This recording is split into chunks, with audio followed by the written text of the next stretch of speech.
Greetings and salutations to all my followers and listeners and supporters of this podcast. Welcome to the first episode of Speak to the Mic. I am your host, Marlon Joseph. This has been a long time coming. I definitely have been contemplating back and forth about whether or not to start this podcast, but if there's ever a time to have a podcast specifically zoning in on the issues that we're dealing with in the Black community and what we can do as individuals and a collective effort to basically zone in on those issues and figure those issues out, the time is now. And so without further ado, I would like to just briefly introduce my two panel guests for today's episode. This week's episode is focusing in on the importance of mental health in the Black community. And what better way to do so than to have two beautiful Black women who are professionals in this area who can specifically talk to about those different issues that we deal with as it pertains to our mental health and anxiety.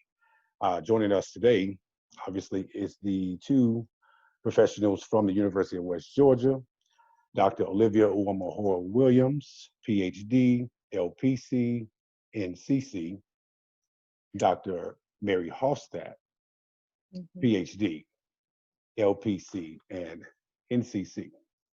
And just for clarity, folks, I just want to make sure that I let you all know that this is an unfiltered and unapologetic podcast. So we will be talking about issues that's most near and dear to us, and those issues that we can rectify immediately versus the things that we can obviously take more time to kind of iron out for the most part.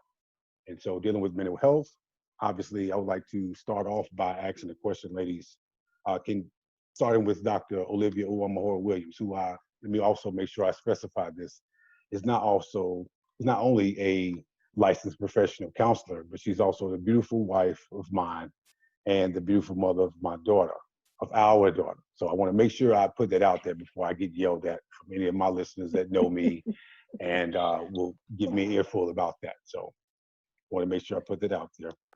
But just to start us, I'll start with you, Dr. Williams. Can you kind of share with us your professional area of expertise as it pertains to mental health? Yes, so as you mentioned, I am a licensed professional counselor here in the state of Georgia, and also a national certified counselor through NBCC. And as far as my professional background is concerned, is my educational lineage, I have my bachelor's in psychology from the University of Tennessee. I have my master's in counseling, specifically in clinical mental health from the University of Memphis. And I have my PhD in counselor education and supervision from the University of Central Florida. And so as a professional mental health individual, I have been practicing as a clinician for almost a decade. I can't believe it's been almost a decade. And also, as you mentioned, I'm also an assistant professor, and I've been in academia for the last 5 years. And as far as clinically, my area of expertise is working with children, adolescents, families, and couples. So essentially, that's where my passion lies. But obviously, I have had the opportunity to work in pretty much every setting you can think of: inpatient, outpatient, partial hospital programs. I've worked with gamut from, children as young as 3 and 4, and adults as old. I think my oldest client thus far has been, I think 85 was oldest. So I've done couple, like individual, group, couple, everything you can possibly think of, and every possible presenting concern. And so going on almost 10 years, I've had the privilege to work with a lot of people, working through, difficult times and things like that. But as I mentioned, my heart lies with working with children, adolescents, families, and couples. That's very much so needed in our Black community. So I greatly appreciate your expertise in this area and just your thoughts overall when it comes to the concerns, issues that we have pertaining to our children in the Black community. So thank you for that.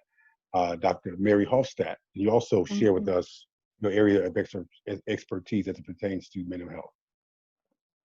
Yeah, so, you'll find, as I say, a lot of this is going to be very similar to Dr. Williams in my background. So I also am a licensed professional counselor, in the state of Georgia. I'm also a National Board Certified Counselor. And so that's really the licensure and certification background that I have. I'm also a certified associate for trauma professionals working with children specifically. And so with that being said, a lot of my background is grounded in that. I work with children specifically who've experienced child abuse, sexual abuse, as well as mothers, and who also experience home insecurity. So that's really my niche, my specialty, working with trauma, and the type of treatment that I provide is play therapy. And I know sometimes people are like, play therapy. I'm not just playing with children. I'm literally using a technique to get further insight. That's the way that children speak. They don't verbally speak. And so the way that they address things that are problematic for them or they're concerned about is through their play. And you'll find a lot of children engage in that imaginary play. So that's really the focus of my my specialty. As it relates to also my educational background, my undergrad, similar to Dr. Williams, was in psychology at Indiana State University, my master's in clinical mental health counseling at Auburn University, and my PhD is in counselor education and practice, and it's from Georgia State University. And so that's, you know, a lot of my education, the experience I've got. And let me see, what else would you inquired about? Yeah, that's pretty much it. I think a lot of it's grounded in multiculturalism, social justice. So that's kind of the gamut of the research I do, specifically looking at multiracial individuals. And so I identify as Blaxican, and so primarily Black and Mexican, and my interest is that and how that shows up. But any marginalized group is what I really focus on as well. Yeah, absolutely. Even focusing in on that multiculturalism aspect of it, I think it's very important to understand that the minorities of this country have been disenfranchised for, time after time again. And so dealing with those same issues that we've been dealing with in the past today, that is very important that we do zone in on multiculturalism and the importance of it as it pertains to mental health and dealing with those issues that the minorities do deal with, not just Black people, but obviously the Hispanic community as well. And so I do thank you for that and appreciate your expertise and just your efforts overall in mental health, because we need it more now than ever. And so just want to ask you all too that with this pandemic affecting us in so many different ways, can you speak to the counselors like yourselves who are doing those necessary things to help, who have been seeking counseling during troubling times like this? Because obviously with the pandemic, on top of a lot of this racial inequality and police brutality that's happening across the country, and not even just here in America, but just all over the world, can you all speak to what different things that you all are, as far as information, what different things you're lending out to those who are seeking counseling at a time like this? I'll start with you, Dr. Williams. So a lot of the clients that I've been working with, I have maintained, my work with them. Obviously, we're maintaining social distance, so everything is being, had to transition from working with clients in person to doing telemental health. And I'm pretty sure it's similar to what Dr. Huffstead would touch on. The clients that I have been actively working with have never done counseling virtually. So that was, transitioning that, prepping clients to get used to not being in the same space to do work. And part of, the cornerstone of counseling, a successful counseling process is that relationship, and being in a space together, being able to read body language, being in the same space and developing that relationship is critical. So to go from in-person counseling to transitioning to virtual has had, we had to have a conversation about that. So just transitioning that piece. But in addition to that, with the parents that I actively work with, having to support them, giving them resources, helping them with time management and things like that, because now they're going from being parents just of young people in general to now they have their kids at home with them and they're still actively working either in the home or outside of the home. So a couple of, my parents, we had to go through that, what does that look like? Do we need to consider putting together a concrete schedule during the day so it can help the young person stay on course with their studies, and you also have time to do whatever obligations you have to your job. So basic things like that, just helping the parents with structure, helping them find ways to be able to decompress and carve out time for self-care, given that we're now at home with our spouse, our family, our children, those of us who have children, working with the clients to be more intentional in incorporating the skills that they've been working on to help them manage their stress, unplug, and things like that. And so we've been talking about, we've been focusing really on immediate things to implement, where most of the, some of the sessions we have, we're talking about more complex things are going on, working towards long-term goals. Now we kind of had to transition that and focus into like, okay, what is the most pressing thing? You know, might be stressed about just everything that's going on, and identifying concrete things to take away each session to help them better, you know, manage and function during this time. I've also have had a lot of people, I've amped up my social media presence, I guess, since the epidemic started in March. And so a lot of people have reached out to me just about like tips and like resources. And so being on social media, I might not physically have like, you know, concrete resources I can give you, but being able to connect them to national organizations and local organizations that are actively doing things. So to be able to share that in real time has been really great, because sometimes people just need to know what the resources are. So being able to do those things. Families and friends, you know, have reached out wanting to know like, hey, do me recommending colleagues to them, because they're actively like, whoo, you know, I need to talk to somebody. This is becoming a lot.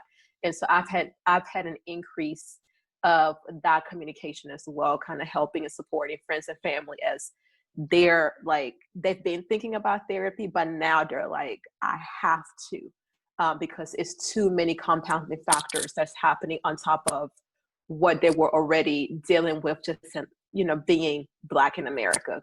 And so I've had a lot of that, to making references and referrals to either local colleagues or colleagues in other states, because people are just like, they're ready, they're needing to be supported. And the fact that, you know, we're able to still be able to provide services remotely, that's been great too, not having to disrupt the work that we're doing with our clients. So, you know, grateful for technology and to still be able to, you know, to be able to work, because 10 years ago, this would not have been a thing. And so really grateful for the progress we've made technologically to be able to support our clients. Yeah, and I definitely agree with that too, especially with the technology piece, because more now than ever, I mean, obviously with everything that's been open, reclosed, reopen, you know, all this stuff going on in each of the states, as far as this pandemic go, obviously we can't have but so much physical interaction when it comes to any profession, especially when it involves being around people in a confined space. So yeah, it's definitely much appreciated that technology has provided this, you know, other avenue or platform, if you will, for us to still be able to do our jobs effectively. And even for, in your cases, you know, being in the mental health field, you're still able to see clients and speak to them about those different issues that they're having. And so, Dr. Huffstead, would you obviously share too what you have been, obviously, if you've been in contact with anyone who's looking for any just counseling advice as it pertains to this, even from a multiculturalistic standpoint, but more so obviously, you know, in the Black community as well? Yeah. You know, so very similar to what Dr. Williams said, you know, a lot of people I've talked to just to transition, and even encouraging the transition with previous clients that I had to go telemental health. So I'll start with that, the COVID, and then, you know, because obviously we're in a double pandemic. And so also being aware of how that has impacted, you know, my clients who are Black, with adjusting, or who weren't Black, and talking to them and processing the protests as well. But, you know, starting with the COVID, just processing what that's like to transition your life, you know, and having to, you know, aside of giving tangible examples of what that may look like, also just processing for them, like, how has this disrupted them? The things they thought they were going to do, they weren't, and knowing that that's okay. I think a lot of us who are very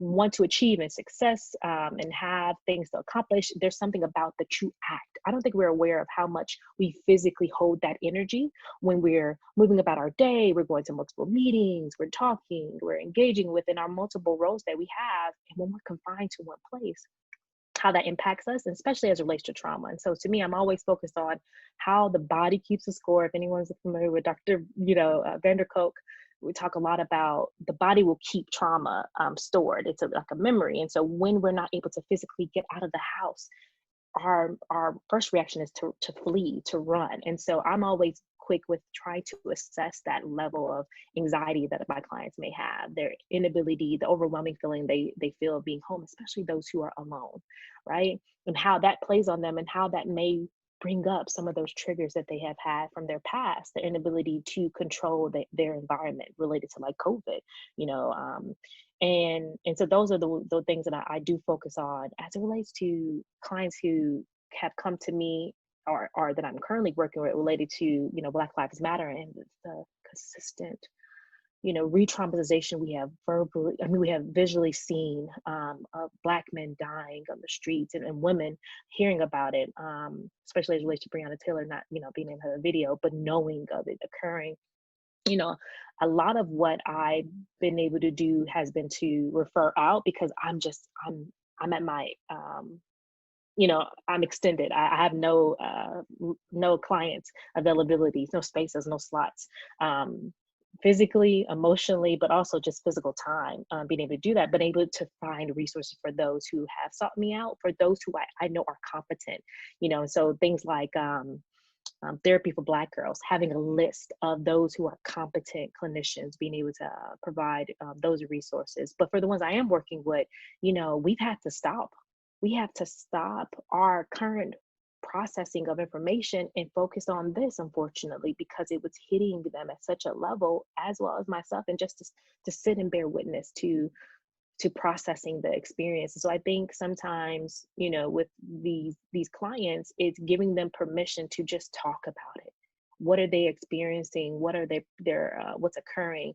And not that I'm, as you can tell, I'm more so like focused on the processing, the reflecting, the remembrance, thinking about the past. That's kind of a lot of the therapy that I'm doing, outside of giving tangible information, but sometimes just being with them. And so I'm finding more often than not, the clients that I am, even my young ones, I work with teenagers as well, and they are wanting to talk about what's going on. They're wanting to understand more, and just giving them resources, Instagram pages they can go to, Twitter accounts, where they can get more information, like Dr. Williams was saying. That has been the primary thing that I've been doing, and also me seeking it out, wanting to be even more competent, even from my, I know we're talking about Black community, but from my Latino, Latinx community, my, even white friends have reached out and giving them resources and not being responsible for telling them, providing them information. And it feels like people are really getting that in this moment. So that's, kind of what I'm conceptualizing now, some of the work I've been doing and providing, and how I've been providing resources or just helping individuals right now, mental health perspective. Yeah, and I want to stay right there for a minute to talk about just the exhaustion of what's been going on, right? So obviously, everyone has been impacted and affected by what's been going on, some type of way, some capacity. And so, for me personally, it's been mentally, emotionally, and just environmentally, just exhaustion from everything that's been going on. Obviously, being a Black man, or being a Black person for that matter, having to deal with a virus that's called coronavirus, on top of a virus that's been existing longer than anything that's been instilled in our bodies, but it's more so done to our bodies. And that's racism. So those type of things that we have to deal with on an everyday basis, it really is exhausting, waking up, being a Black person, and just saying, okay, what is next today? What new phenomenon, if you will, to these white Americans is going to basically take over us and just exhaust us again? Like we don't have enough to deal with already. And so it is a very daunting time to live in, especially given the fact that most of these issues are reoccurring issues of the past.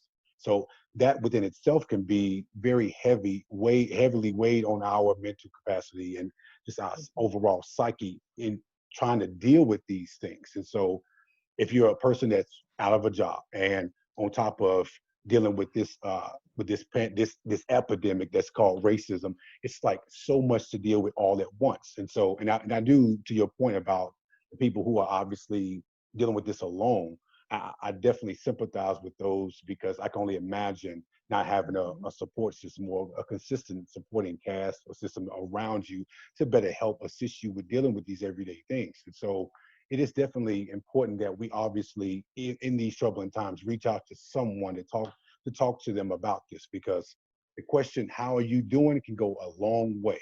And it's not just some words, but in all honesty, how you doing, following up with, okay, I'm not okay. And it's okay to express that you're not okay, because none of us is okay with anything that's going on right now, with the handling of this pandemic, with the handling of police brutality and injustice that's been going on in this world, in this country preferably.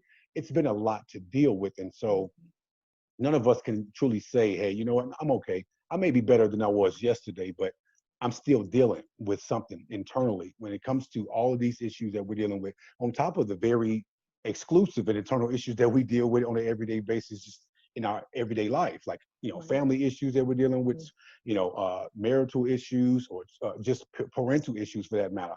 It's so many different layers and so many different types of issues that we as Black people preferably are dealing with, that it does just become an exhaustion to even look forward to tomorrow. It's like, okay, I made it through the day. I'm happy I did that much. And so tomorrow, we'll see what tomorrow brings. It's almost like we're lacking the hope for a better tomorrow.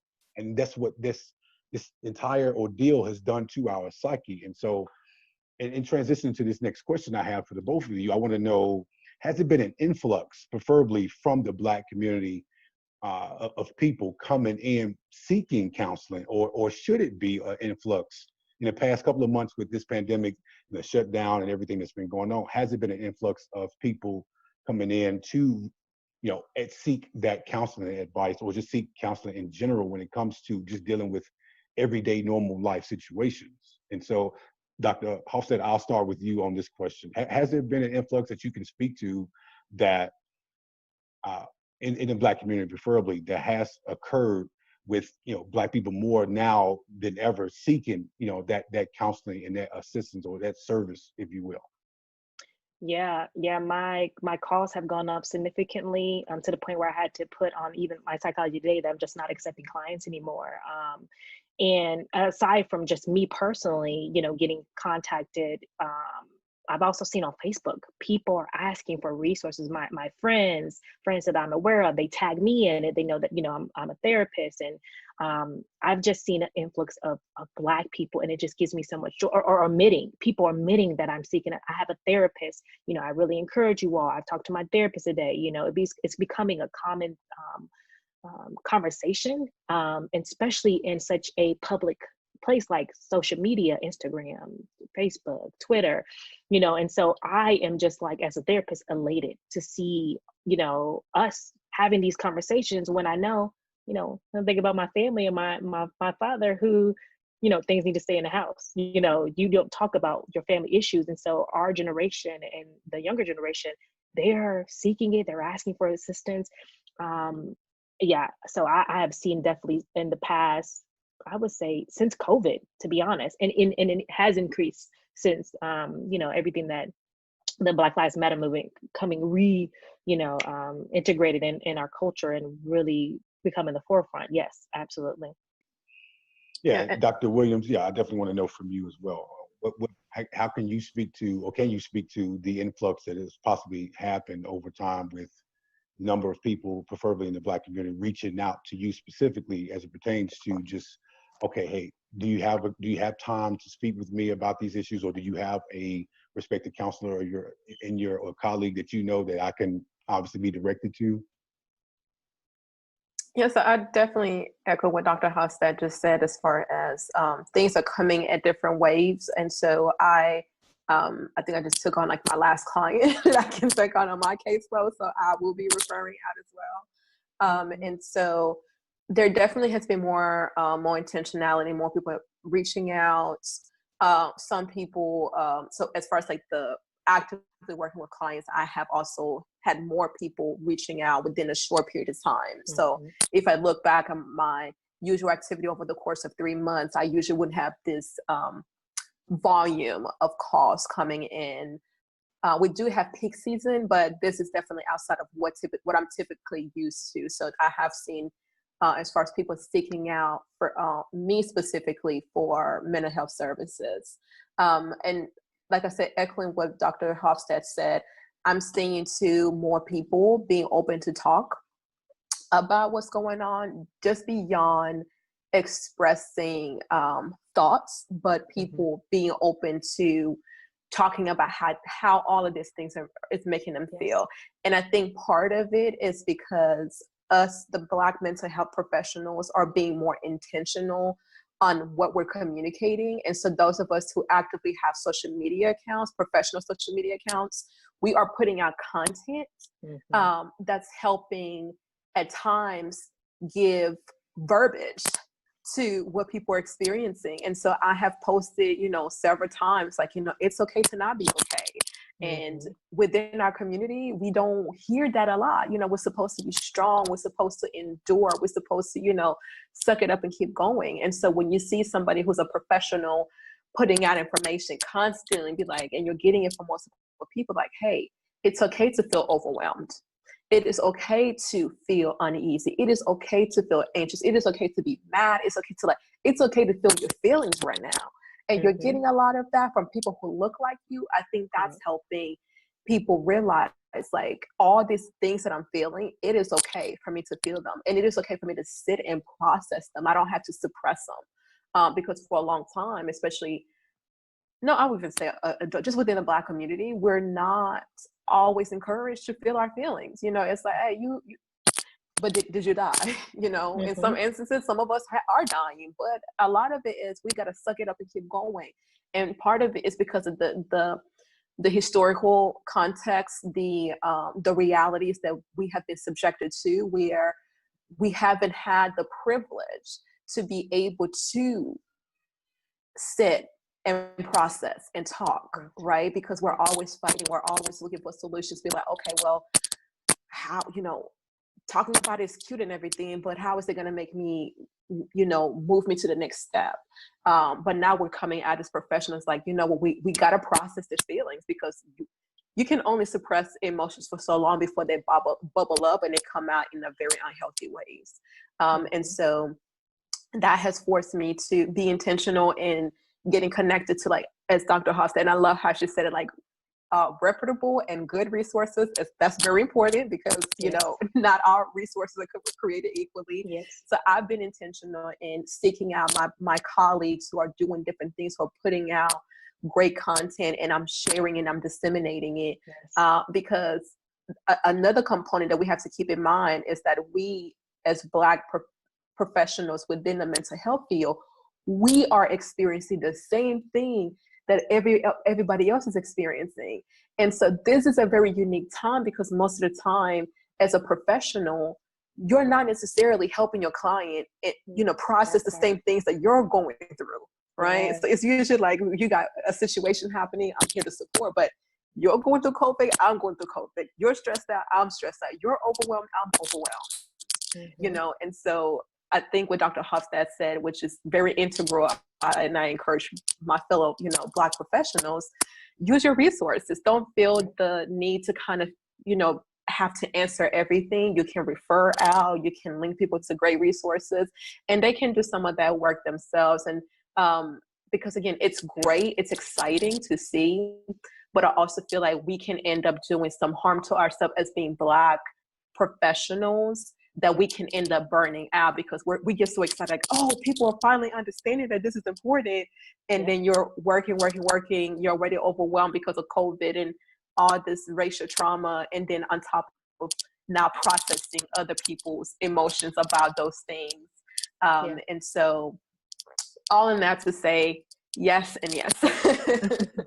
And if I could add, Marlon, too, I like what you said, Dr. Williams, about the idea of, like, one, being aware of compassion compassion fatigue. I think I might have said that right. Compassion fatigue. Yeah. There you go. Yeah. And being aware of how that happens for us as the mental health providers who are sitting with someone who's dealing with the same exact thing you are experiencing, and then we just take it on, and it really has a significant impact. We know burnout happens, so we have to protect ourselves. And that's for any professional who are working with other people, even just colleagues, having those conversations, being mindful of how much you can, take on. But I loved how Dr. Williams, you said about, providing resources to give our people language. And that has been the most, I think, inspiring thing that I have seen the work that we do as researchers, in addition to us being therapists, of giving our people language. I've been talking about a lot of racial gaslighting, that I've been seeing on social media. And so they can call it and name it out when they're experiencing that type of racism via trollers on Facebook. And I think that microaggressions, yes. Yeah. Yes. That advocacy, that self-advocacy for themselves. And it's so empowering. And so for me, that has been a form of that work that we have seen too, by not only them talking about mental health, but also them using those terminology now and finding out things of giving language, even idea of internalized racism, and how that impacts us and what we say about each other, and how once we can become aware, we can start battling against it. And so I thought that I wanted to add that too, based on what you said. I thought was really, really important, and how we are seeing mental health being impacted in our communities socially and things of that sort as well. Exactly. Yeah, absolutely. Go ahead, Dr. Williams. No, I was saying it's making it tangible, right? So by you seeing people who look like you, who are talking about these things, who are professionals, it helps. The reality is, just like everything else in this country and across the world, mental health has racial, racism embedded in it. So the fact that we're part of a field that was founded and created by white males. And so there are historical contexts there that we're very mindful of. And so, and for a very long time, even now, even though there's more Black and other minorities within the mental health field, we're still drastically underrepresented. And so, again, I think we need to, acknowledging some of the positive things that's come out with us dealing with COVID, essentially being forced to adapt, right, using technology and social media to continue to do our work, is forcing us as professionals to kind of, get our faces out there now, like therapy for Black girls. Like, I think everybody now knows what that is, and that's an awesome, directory. You can pull it up and you can see all the Black professionals within your area. And so now, kind of taking away one of the things that contribute to the stigma with people seeking help is, there aren't people who look like me who are doing this. I'm like, no, we're out here. We're here. And we got your back. We're still underrepresented, but there are quite a few of us out here doing great work.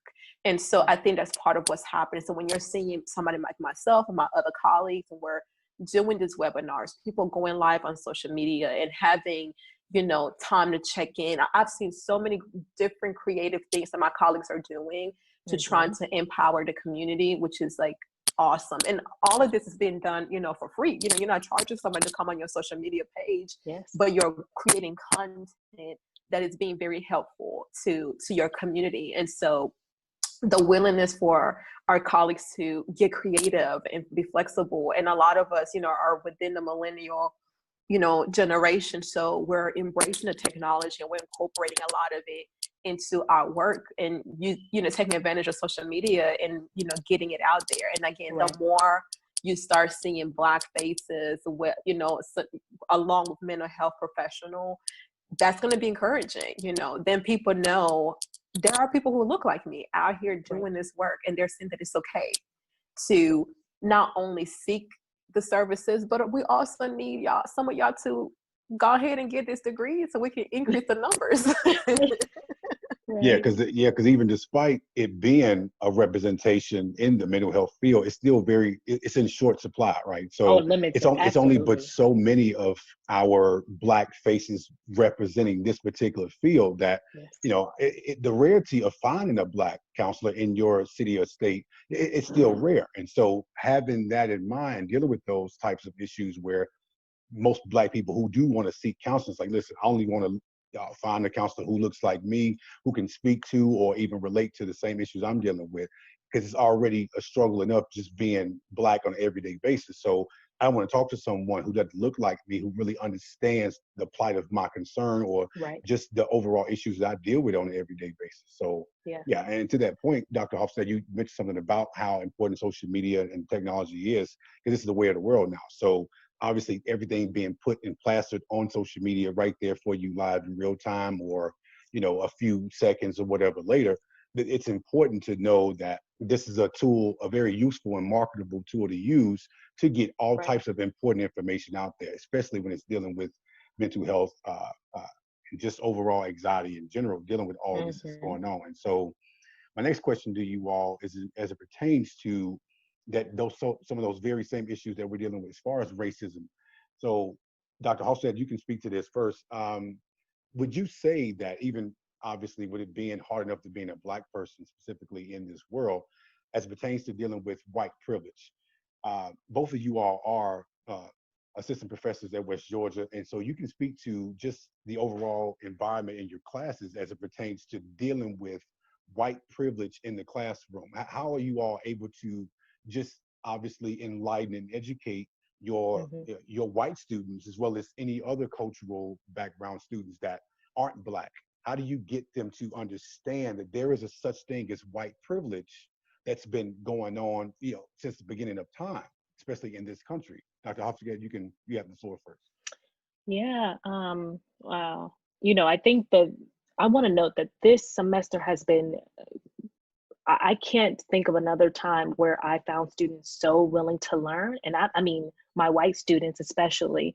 And so I think that this may be slightly different than what I've experienced in the past. And so I will start there first with the past of, there was a lot of pointing to literature and also letting students know, I'm not just saying this because I'm Black, because I think that's important, but also I've done the research. I've gone to webinars. I've grounded myself in this knowledge, and to have that backing to also say this is what's happening. And if you don't like it, or if you're comfortable with it, sit in that, because that's what it's like being a Black person every single day. Have to deal with the discomfort and knowing that the way that you view the world is not congruent with how you see yourself and how you move through it. But as a transition to now in my classes, I think because people are actually having to sit and see what's happening, and they can't refuse what happened or deny what happened to Ahmaud Arbery, and George Floyd. They are seeing the videos, and it saddens me to know that you have to visually see it to understand and realize the plight of racism and how it has plagued our country and Black people. But them seeing that, I think it makes them acknowledge like there's something happening here. And also I think we're privileged in the counseling field that the students that we are teaching, that I am working with, or even the colleagues I'm working with, there's a responsibility. You knew what you came into, you know what we do. And so regardless of if you like to address it or talk about it, you kind of knew what you came in for. And if not, we're going to deconstruct, dismantle, and discuss these things. And so there's a lot of challenging that's done, regardless of who you are as a student. And if I feel discomfort, we sit and process that. What is that like for you? I suggest them reading Robin DiAngelo's White Fragility book, to look up anything by Tim Wise, by Jane Elliott, because I can't speak to what it's like being white. I cannot, and I don't think it would be appropriate to explain what that must feel like, because I can't address it. I know what it looks like. I can call it out. I can address, the discomfort, the white tears that I may see, and the fragility of it. However, I can't talk to the intimacy of the feeling that it feels. I know what it feels like to be Black, and the struggle within, and to address those issues and to bring factual, historical context that they have never had, insight to and awareness to, and have them. And to me, it was even more it feels better. I can't think of the word I want to use, but, really gratifying for me is to be able to say, go to Google and search these things, look up professional hair versus non-professional hair, and what do you see? So giving them context in that way, it starts bringing that awareness that I'm seeing that happens. And so another thing is just calling it out. I had the privilege of working with Dr. Williams specifically. And so, I think that there's something powerful. You have people who get it. And so you feel comfortable with having the ability to have that power and calling out things that you may be seeing in the classroom or processing something and finding out resources. And so for me, that has been one of the ways in which I've been benefit of being able to address white privilege with my students, as well as if I see it in the academia or with clients, really being able to give resources and address it right on, being direct with it, which I don't think a lot of if I'm honest, my ancestors had the privilege of doing. So I take that responsibility not lightly. Yeah, and I'm glad that Dr. Huffstead echoed the fact that we are, as counselor educators, we are in a unique space, because literally the students that we're working with are coming to us in our program because they want to become professional counselors. And so there's already an expectation that's placed on them when they're applying. And so we have our statements.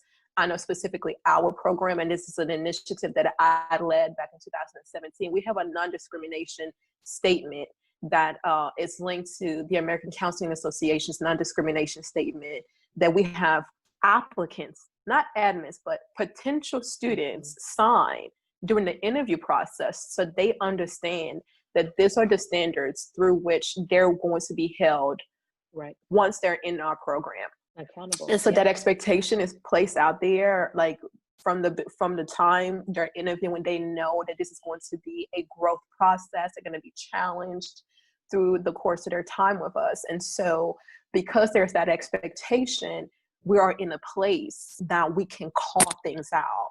And so if we notice that a student might have said something that's of concern, we can call them out, because one, it's our responsibility. Two, we need to help that student gain insight into some of their unconscious biases that they have and things like that. And so, and funny enough, myself and Dr. Huffstead kind of overlap in a lot of things. And so we both have had the privilege of teaching our multicultural class. So I've taught it the last 2 years, and now she's taking it over. As you know, I'm not teaching this summer. Grants $2.2 million grant, $2.2 million grant, mind you. Well, you know how you that don't know goes. how many times I hear about that. So I'm very proud of her. I wish we can get some of that money too, but it's all right. Yeah. So being in that class, obviously, we have an opportunity. We are the intentionality, right? So we have a class that's focused specifically on multiculturalism and diversity. And when I took over that class, I decided to teach it from a privilege model, because when you go through that model, you really, because we all have different privileges. And so if you can allow people to conceptualize the privileges that they have, then in that process, they start realizing that not everybody has the same privileges that I have, something. And so during the process of helping the white students and the non-Black students understand the plight of Black Americans and Black people just in general, we also as professionals are responsible for helping them in that process. And so a lot of my students, and I've had the privilege of working with great students. We have really great students at West Georgia. And so part of what I have to help especially my white students work through is once they gain that insight and they start being very culturally competent individuals, and they are working intentionally to be better and to address racism and biases and stereotypes and things like that. Sometimes but the people they're having to go up against are family and friends. I have had students who had to make the decision over the course of their time with us while they're working on their master's degree that they have to sever relationships within their families, because they're going in and they're having conversations like, hey, God, y'all can't be saying things like that. You know, you can't be having this type of thoughts. You can't behave this way. This is not right.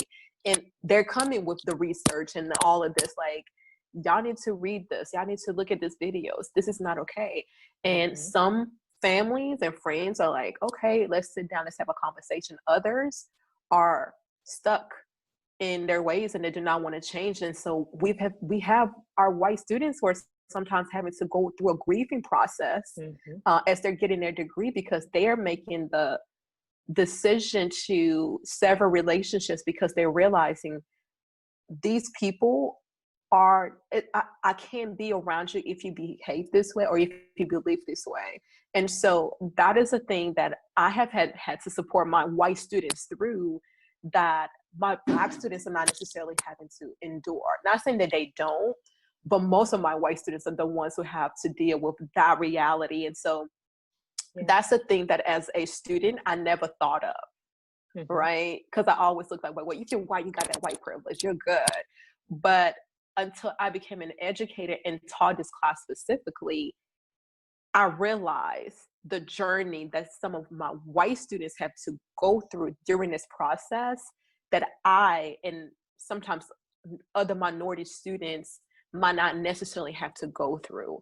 And so I had to be intentional in making sure that I'm supporting them in that process and helping them, you know, make sense of that experience for themselves. So that's been a unique part of this journey that I never thought about prior to teaching this class. Yeah, and so it's a deprogramming and a reprogramming process if you think about it, because it's unfortunate that racism is taught and that seed of racism is planted in their minds as children growing up, and it harvests a whole garden of just racially biased views and beliefs as they get older. And so those type of issues that obviously comes from their parents, parents, and just generations on down, you having to just deprogram and reprogram yourself of your ways of thinking and your beliefs, as far as thinking that, oh, my white privilege, me being white, is more superior to anyone else's, you know, ethnicity. And that's been something that's so disheartening, to where people who are coming to the reality that, in my conscientious mind, I can't feel like this, especially in a particular, you know, a sense of a professional area like the mental health field, where you're taught to not have those racial biases and prejudices, or even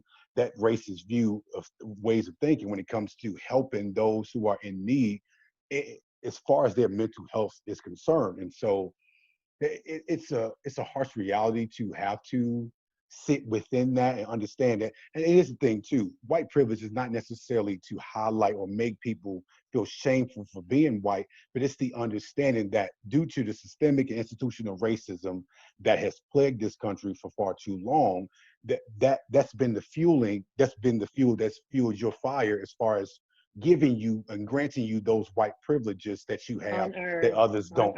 Yes. And so as a Black person, you have to understand it from our views. And I've seen a number of experiments that have happened where, you know, I forget the man's name, where he actually had a number of people in a park ready to run this marathon. And he would list a different set of things that would obviously let certain people take a few steps further up, while the others who didn't have those same privileges or were purview to have in their lives growing up had to stay back and stay in the same place they were in. So basically, just fundamentally understanding that throughout this race called life, someone that's in that same race with you aren't going to have the same privileges you have.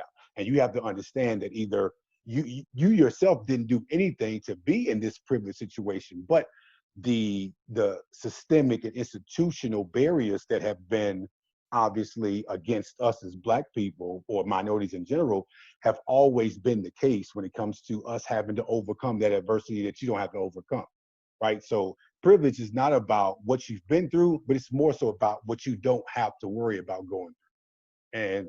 And even to that point, you know, obviously, yeah, I commend you all for the efforts that you are putting forth, helping your white students understand that, hey, because of your white privilege, this is, you know, it's brought you this adversity that other minorities had to get to where you are. So it's going to be a time where you are is where the other person is not necessarily there yet.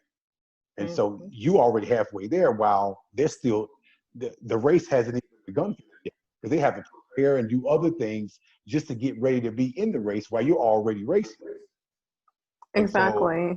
So I think what Dr. Huffstead said is that unearned privilege comes with unearned access, right? So and we don't, who we're born to, it's not our choice. So if you happen to be born to white parents, there's going to be things that automatically are going to come easier. And it's not saying that being a white person in this country, it's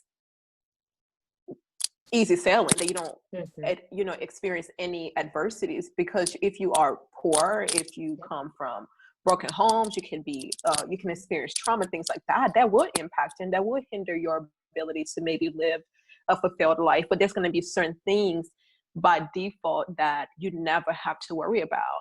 And so one thing that I've always done in that class is to really make it a personal experience, to really allow my students to almost have like a tangible thing. So I will always incorporate myself in that process. I'm like, you all know me. You all see me and like, oh, Dr. Williams, she's our professor and, she's all cool and everything. I'm like, yeah, I get it. So you know me. It's true. And you've developed a relationship with me, right? And so, but let me tell you some of my experiences as a Black woman. So I've told them, especially when I was applying for work in academia, when I graduated with my doctoral degree, things like, how do I wear my hair?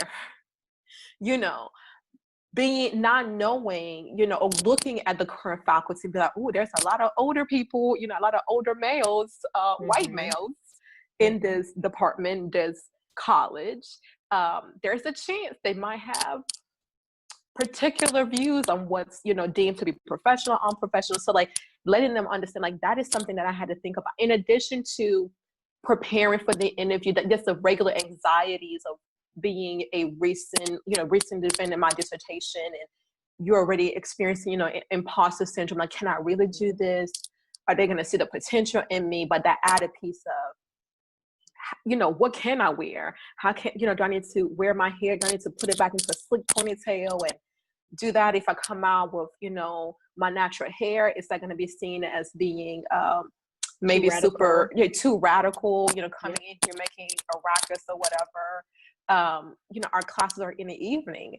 I told them there's been a few times when I've seen the blue lights come up behind me, not because I'm being pulled over, maybe they're, getting ready to pass me. And my heart sinks to the bottom of my stomach, because I'm like, we're in Georgia, and I'm driving at night by myself. And I'm like, these are things that your professor sitting here teaching in this class, these are things that I have personally experienced, where you are driving, you see a cop, you're going to be mindful of letting them move to the side and let them go, but your heart might not drop.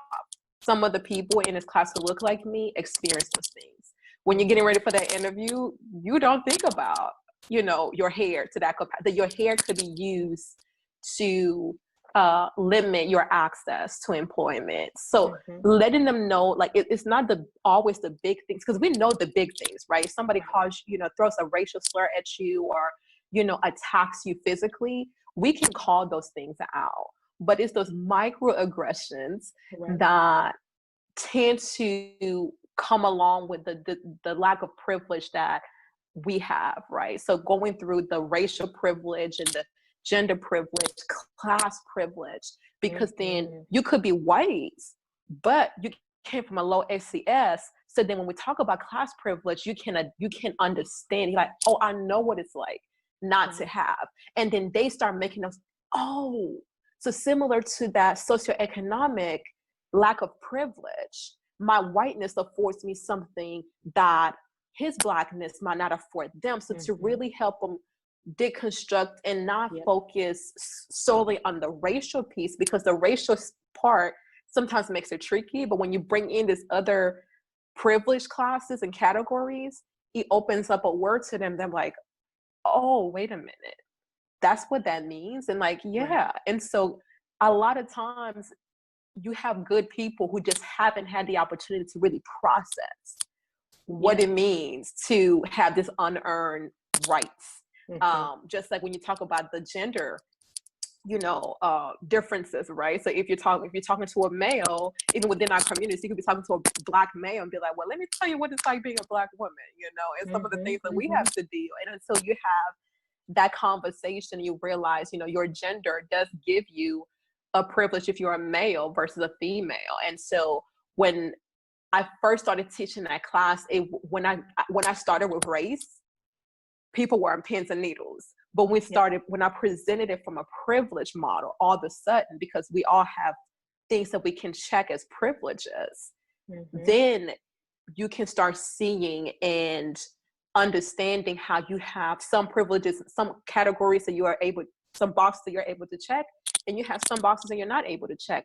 But then the reality is some of us have more boxes that we're able to check in the sense of privilege than others, and then stacking them up. So if you have almost all your boxes checked, life is going to be pretty easy street for you in this country versus somebody who maybe is able to check one box or two boxes or no boxes. And there's nothing that they did. It's just who they happen to be born as, and two, that didn't allow them to be able to check those boxes. And so again, but in all of that, it's still a difficult thing to deal with. I know with everything going on with all this racial related conversation, I know, again, myself and Dr. Huffstead talk almost every day. And part of it for me, and I know maybe she might touch on it for herself, it's become overwhelming. Also having to constantly lead this conversation. And so you talk about that mental health piece. It's like, yes, within our profession, our standards for us are relatively high.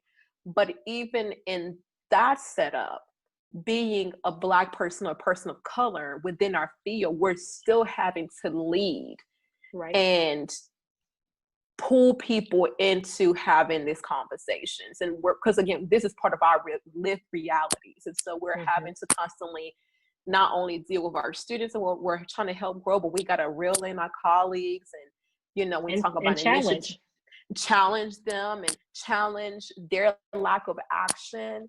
And so while still doing, the COVID, while still doing with just being Black in America, now you got to also be in it and champion for your people in this white spaces, because if we don't, these things are they're going to either be overlooked they're going to be overlooked or minimized, and so it's, and it ties back into the mental health piece. Is like, it becomes overwhelming and exhausting. So like, sometimes like the way we deal is, to vent and be like, hey, that meeting, did you hear what I heard? How do you feel about what just happened, about the discussion we just had? To just have a soundboard, somebody who looks like you, who's in the same profession, to be like, oh, okay, I felt this way after this conversation. How did you feel? To kind of have somebody to be able to go to and process. And then when needed, just, calling out my therapist and be like, hey, we got to chat. Because things are becoming, they're becoming overwhelming. Yeah, and again, talking about that too, as far as being Black in America or being Black in general, it's exhausting enough. We have to, even on our everyday life, as far as our jobs go, we have to wake up, be professional, obviously get those deliverables done, and still be able to maintain a level of professionalism that doesn't necessarily rub anyone else within our team at work, make them uncomfortable or anything like that. But living in the times we live in right now, I'm all about making the comfortable people feel very uncomfortable, because you've been too comfortable entirely too damn long, and we haven't. So now you're going to actually see in real time what it's like to live our lives in terms of looking at the very issues that we're dealing with. And so even to your point, Dr. Williams, about how even in a professional sense, we having to deal with these same issues too, right? So being in those rooms or being on those virtual calls, listening in to people who having, certain types of views and their beliefs, and then even dropping certain subliminal messages or making little comments here and there. They're just like, well, wait, what did you just say? Like, what does that mean? Like, I'm not necessarily understanding the plight of where you're going with that. And so, and with not being labeled, with the idea of not wanting to be labeled the angry Black guy or the angry Black woman, because oftentimes those negative connotative, terms are obviously associated with us whenever we express our concerns as it pertains to the professional sense. We have to make sure you don't get too loud and irate, but yet some of us have been on calls where some of our white counterparts are sitting here, using explicitives and saying other things that we couldn't necessarily get away with saying. And so those type of things there oftentimes are reminders to us that, yeah, we're not privileged to have these same different things, these same things that you're obviously able to express. We can't express them the same way because we'll be looked at as, okay, we don't want to anger this guy because he's a tall Black guy, or this is a Black woman who she's expressing her concerns. It's not going to be taken the same way. And that's the unfortunate part too. And even to your point about how we as Black people have to deal with, now we're living in a time where now, just last year, the Crown Act was passed as far as being able to not be discriminated against because of your hair, the texture of your hair, the way you wear your hair. And our mother mind said, why the hell do we need a goddamn law or a bill that's passed to tell us how the hell we're supposed to wear our damn hair?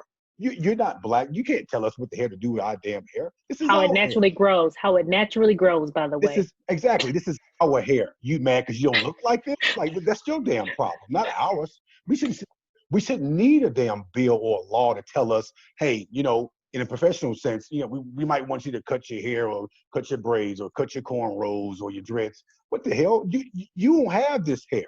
You don't have this melanated skin color that we're proud to be a part of. So you shouldn't tell us exactly what to do with our hair. As long as we're not coming in here looking like Tekashi 6ix9ine with all these rainbow color in our hair, in the sense of not being professional, then that's a different story. But the fact that we're wearing our hair the way we like it, styling it the way we like it, damn it, you shouldn't even have a damn problem with it. So yeah, it's just some of those things there that obviously bothered me to the core that we have to deal with. We need to put laws in place to tell you that we can't dress a certain way or wear a certain hair color or texture or style. I mean, I find it to be a tall glass of dirty bullshit with some damn ice in it. And we are done, as Black people, we are done with drinking out of that damn straw. And so, I mean, to your point, Dr. Williams, you definitely lamented to the fact that we having to deal with so many different issues professionally that, whether great or small, we still have to take those things into consideration when obviously dealing with our white counterparts at work, being able to express ourselves in a professional sense, but also in a learning manner as well. But yeah, I mean, Dr. Huffstead, you can also speak to any of those things professionally that you've had to endure from that standpoint as well. Well, it's interesting. You both are bringing up such great points. And the one thing I could think about, you're inquiring a little bit too about, like, how have I personally stand up or said something to broach the conversation about white privilege? And the thought that kept coming to mind, especially when Dr. Williams was talking about just like the experiences we're having with our students, is sometimes they're just unawareness, like, they've been so ingrained, this has just been life for them, that they're not even aware of times in which the phrases they say, the things they do is grounded in white supremacy. And I'll give an example. I had a student before I got to this university who we were in a process group just talking, and she said, oh, well, I don't like to curse, so instead of cursing, my family and we use cotton picking. And I gasped.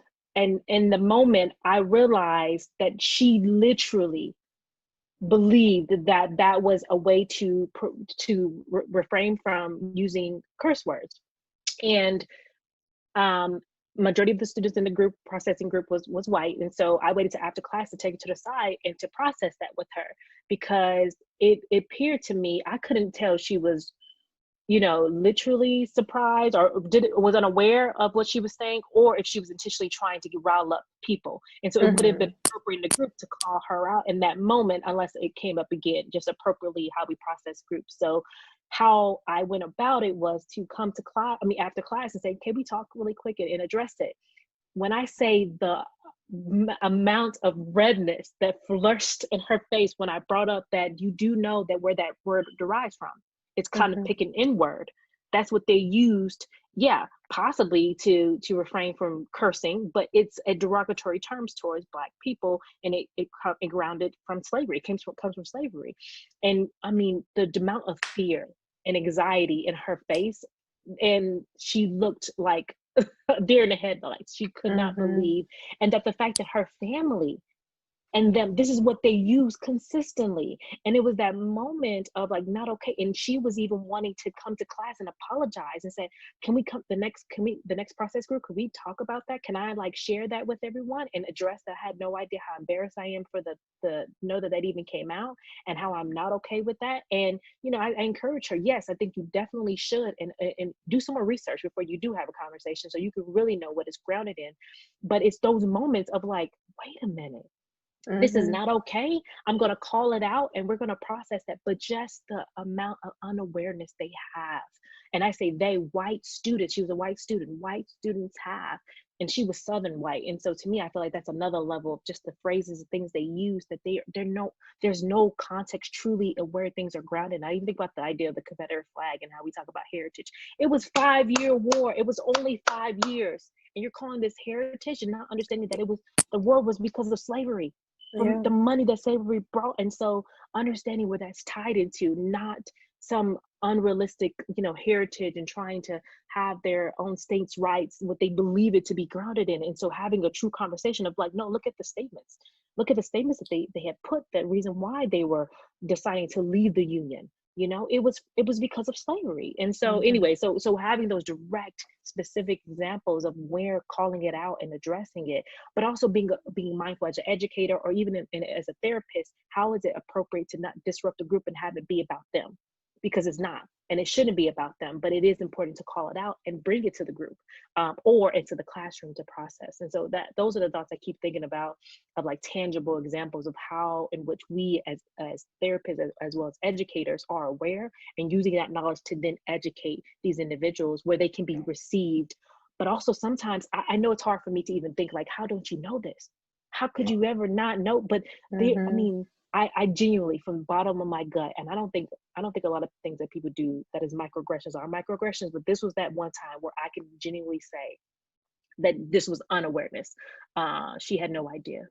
Yeah, I want to speak to that real fast, Dr. Williams. So I do know this in reality, that the word ignorant means two things, right? It means to not know at all, and then it also means to know and not give a damn, right? So obviously, a lot of people in life know the truth about things. They just don't care.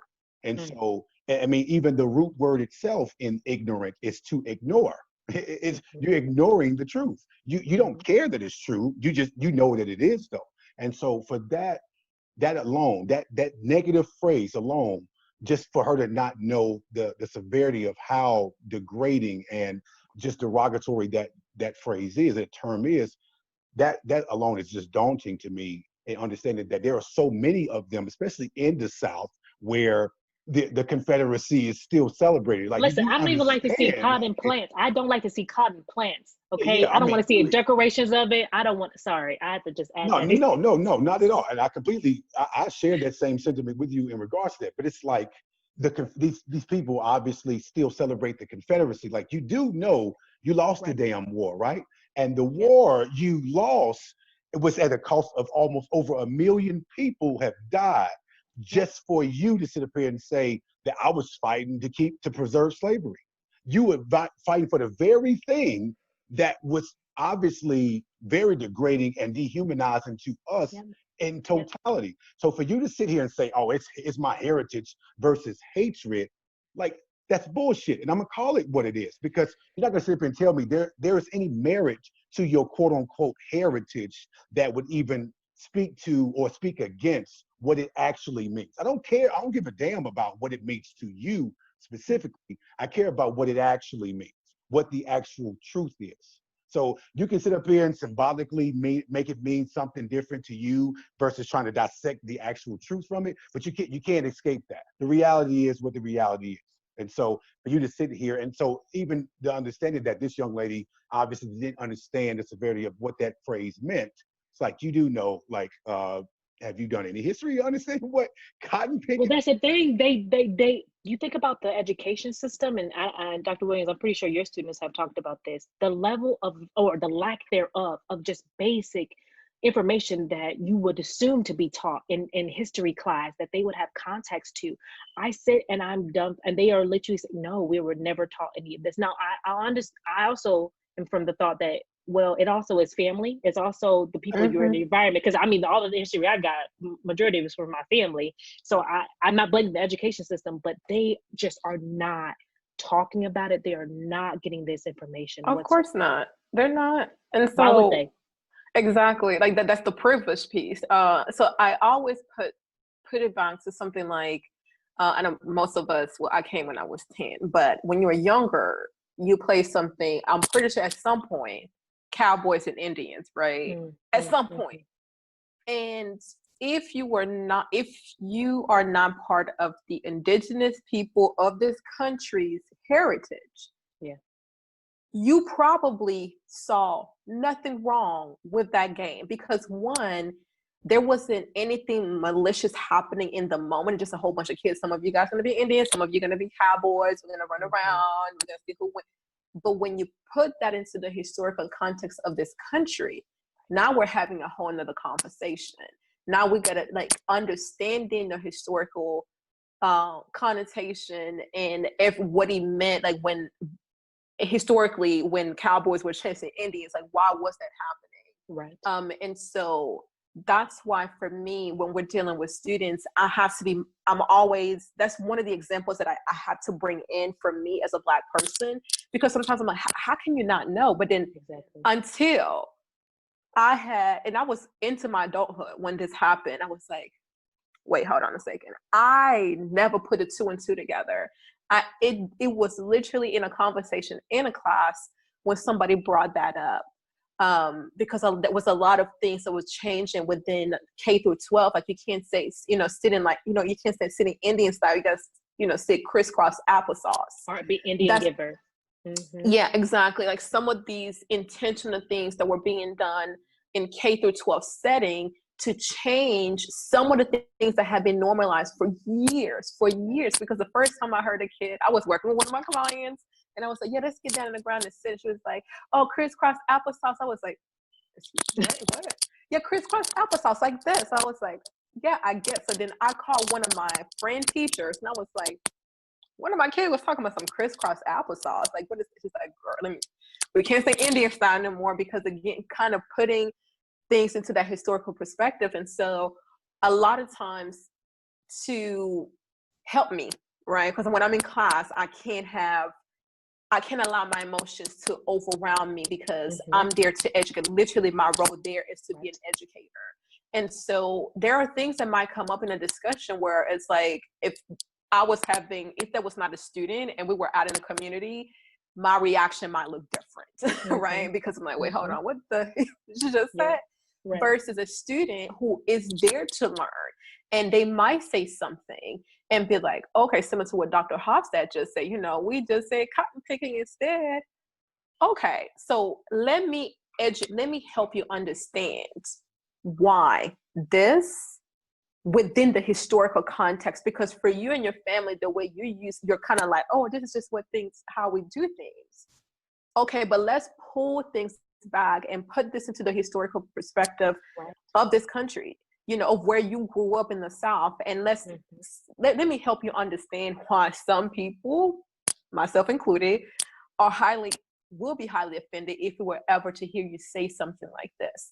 And so, and it's again, the overwhelming piece, when I teach multicultural, it is one of the most exhausting things that I do over the course of any given semester. One, it's a lot of content, but also the level of processing and the level of patience that I have to tap into to help facilitate this discussion. It can be a lot, but I also feel like it is part of my responsibility to help navigate these conversations, because again, when I go back to the whole, Cowboys and Indian, or sitting Indian style, and not myself understanding how horrible, like the microaggressions that I was engaging in when I was saying those things. And so that helps me be ready to sit here and support my students. Now, if I get in a space where, and fortunately I haven't had it, if a student is kind of like resistant, we have things in place to address those things. But again, the thing that helps us being counselor educator is we are in a space, we are in academia, like literally you're here to learn and to grow. So we always kind of default to that. Now, as far as the broader community, as far as mental health is concerned, I know we've talked about being intentional on sites that we pick for our students, because we want to make sure the supervisors there are culturally competent and that they're going to be, aware, we don't want our Black students or students of color experiencing microaggressions when they're out in the community doing work and things like that. I remember being a young clinician and sitting with another seasoned professional, and we were talking.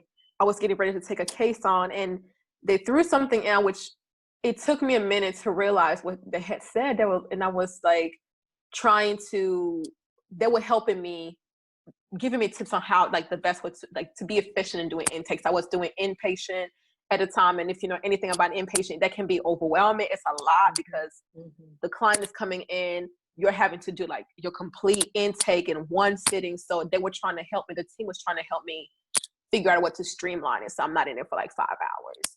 And so I was, they're like, family stuff, and then one client, but well, you probably don't have to worry about the father information. And then it hit me later, I can't remember when exactly, but I'm like, the fact that you are a white person saying this about a Black client, where's this coming from? Are you tapping into the stereotype that, most of the Black males in the community are not there for their kids. They're coming from single parent homes that's led by the mother. What up, and as a young clinician, I'm just like, okay, I'm not really sure what that meant. But if I was my current self in that situation, I would have been like, time out. What do you mean by this? To kind of challenge that narrative, because again, if that's the part that can be detrimental within the mental health field, which is one piece that I'm really being a stronger advocate for the Black community, helping my Black people know the difference between good therapy and bad therapy. And to understand that, hey, in therapy, you could end up experiencing some racism, prejudice, some microaggressions, and it might look like this. It is okay for you to sever a therapeutic relationship if it's not meeting your needs for whatever reason. It could be with a Black therapist. It could be with a white, it doesn't matter the race of the therapist, but if the relationship is not helping you grow and you're feeling, some kind of strong emotional reaction, like, you have to evaluate that piece. And so that's one thing too that I'm trying to do, be more intentional. Because I feel like as Black professionals in the mental health field, we're like, come to therapy, but we haven't necessarily always talked about what good therapy looks like, right? What a good therapist should be looking like, how you should be feeling when you're going into therapy and coming out and things like that. And it's not all butterflies and rainbows. There's going to be challenges. But if you are not feeling comfortable, if you're not feeling connected, there's certain markers of even things that a therapist could say that could be like red flags for, people to be aware of. And so, again, it's multifaceted. Going back to the exhausting piece, because like, even as I'm listening to us talking, I'm making notes of like, oh, this is some other things that I could be doing to help the community. But I feel like I see it as a privilege being in a space to be able to contribute in an area that is of need for our community. Like, I know sometimes I'm overwhelmed and I'm tired, but I rather feel that way, knowing that what I'm doing is meaningful work and that it's going to be of help for our community and to continue to move us forward. And so I don't want people to look at this podcast or listen to this podcast and be like, "Whoo, I don't want to go into the mental health field because that sounds exhausting." Like, yeah, it's hard work, but it's rewarding work, and it's the work that's needed. And so, and it's to take into account the current, the recent events that obviously have taken place. That can be a discouraging, added piece that obviously would shy people away from mental health or even going into the field. But Yeah, to your point about the whole idea that this most consistent misnomer that's being put out there is that the father is not there. And typically enough, we've seen it time and time again. Obviously, me being a product of that, I can truly speak to those issues that I've dealt with not having my father around. But that's not to say that Black fathers aren't there at all, because there are a number of Black fathers who are actively involved in their children's lives, making sure they're not only providing for them, but also nurturing them, loving them, showing them that they are much more than what the world tells them that they are, and me being a father to a daughter, I'm always instilling that in my daughter to understand too that, listen, you are a beautiful young woman. You're going to be a phenomenal individual and human being when you go off into the world to make a difference. However, whichever avenue or way you choose to do so, you make sure that you never let anyone tell you, especially not a man, to ever tell you what you can and cannot do in this world. And so those type of things have to always be instilled in our children from the father, specifically because of the fact of that misnomer that's consistently being thrown out there that, hey, you don't have to worry about the father not being there because she probably don't even know who his name is. That's so undoubtedly one of the most consistent things that's being put out there that we obviously have to make sure we address. Like, hey, yeah, I know who the father of this child is, and this father is in this child's life. Okay, so you can throw that out of the window. So plus to always have to correct people in that regard. It's really unfortunate, but that's something that we do have to do. It's one of those added things that we have to worry about doing in everyday life. So I want to transition to a question that obviously is away from the pandemic necessarily, but dealing with the issues that we're dealing with right now as Black people, the racial injustices and the social or just the racial inequalities and the police brutalities that's been taking place. Now, this is something that has been going on since slavery, and obviously the institutes and the systemic aspect of it has been planted in there thereafter slavery was abolished, and at least we thought it was. And so the structural way that policing has been done in this country has been all the same for far too long. So these police brutalities has been going on. This is nothing new. And so obviously highlighting the recent events of the George Floyd, of the Breonna Taylors, of the Rayshard Brooks, and even with the Ahmaud Arbery situation to a lesser degree, because obviously those particular individuals who were involved with it weren't necessarily police officers, but they acted authoritatively, if that makes any sense. And so I want to speak to just the overall emotional and psychological damage that you all would say has taken a toll on us as Black people when in regards to dealing with these police brutalities and just the overall inequalities from a judicial standpoint, with seeking that justice, the very justice that is supposed to be granted to all of us as law-abiding, tax-paying citizens of this country. But obviously, we're at a disadvantage when it comes to seeking or getting that justice that we rightfully so deserve. So, the floor is yours. I definitely want to know from your standpoint, from a mental health standpoint, psychologically and emotionally, what damage has that done or taken a toll on us as Black people that you all can speak to that that resonate with you in such a way? Dr. Huffstead, you can go ahead first. So before we transition into this question, I just want to get a little tidbit. I know we're almost at an hour and a half. So like, how much do you, I want to be mindful as I respond because I don't want to. Okay, well, you know what? That's a good point. We probably could go there. Yeah, you know what? I want to make sure I'm clear about this too. So I did set it for an hour, but I'm gonna leave the floor open for 2 hours. So this is the very platform that I've started to make sure that we highlighted these different issues that we want to speak about, and for as long as we need to take, we can speak on. So that's why it's called Speak to the Mic. You know what I mean? So we're speaking truth to power, and we're going to talk about these damn things that obviously are detrimental to our community and what we need to do to better assist ourselves in as a effort, because we need to be monolithic when it comes to these very pressing issues that have been pressing far too damn long. And so, the floor is yours. I will be mindful. I probably can do another 30 minutes and then I'll have to get off. So I would go all night. Same here. 30 minutes is all I need to actually. Okay. But I will come back though if I need to continue this conversation. I think it's that important. It'll be a part 2 to this, absolutely. So, when answering your question, really thinking about the psychological impact of what this second pandemic, which has been going on for 400 years for Black people. I think the one thing that keeps coming to mind, I can't think of the actual term that was used, but it was the actual viewing and having to see on social media played over and over, multiple videos being posted of these incidents happening, and the actual impact that it's having, the compassion fatigue I talked about earlier, and almost numbness that I when speaking to a lot of Black people, that we were experiencing almost this sense of numbness, but also helplessness that occurred. It was a wave that hit, and I know for most of us, it was not again. 2014, 2015, 2016 was hard years. And I was in my PhD during that time. And so I was dealing with that and calling out like a lot of white fragility. And it was difficult and it was uncomfortable. And I felt like that was like, we had some momentum. And to see it go dormant and then come back again, it was like, I don't know if I have anything to give.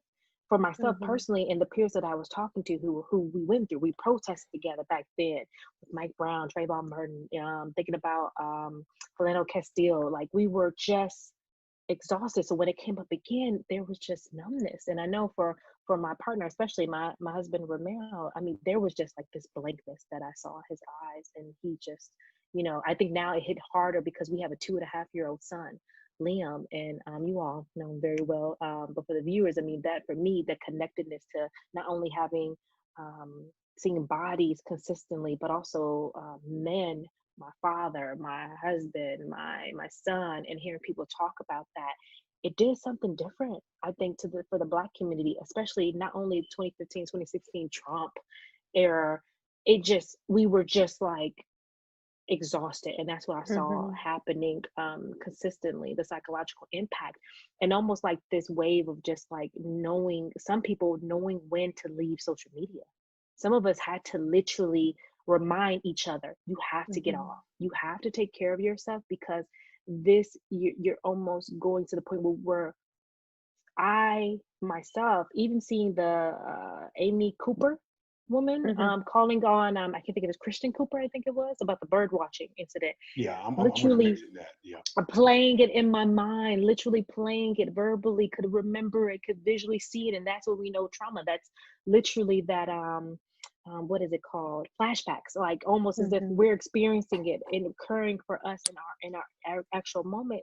I could feel what it felt like, and the people I were talking to, people online, we were just, the vomit that was coming out, because we're, once again, COVID, so we're all stuck in the house. We can't really go and process with our groups, so we're doing it on social media, and I saw a lot of numbness and a lot of raw emotion that was just unable to place it. And so that was, to me, the psychological impact this time around that I think was very specific and different compared to the other experiences we've had having to deal with the social media presence, if I can exactly. And I think that the term I'm thinking, Dr. Huffstead, that you might be trying to tap into is racial trauma.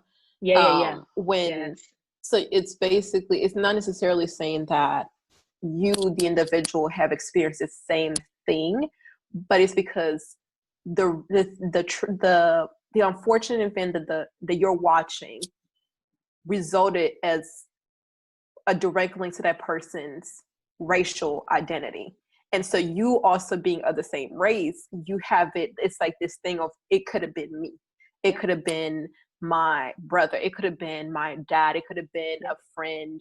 And so those realities and the fact that this can happen to any of us, and like, the anxiety that I feel when, I see cops, that's part of, if you talk about PTSD and the symptoms of PTSD, like some of these things, not being able to sleep or having flashbacks to some of these videos, and overwhelming amount of anxiety, it's all linked to it. So I do think social media has kind of been a gift and a curse in regards to this go around.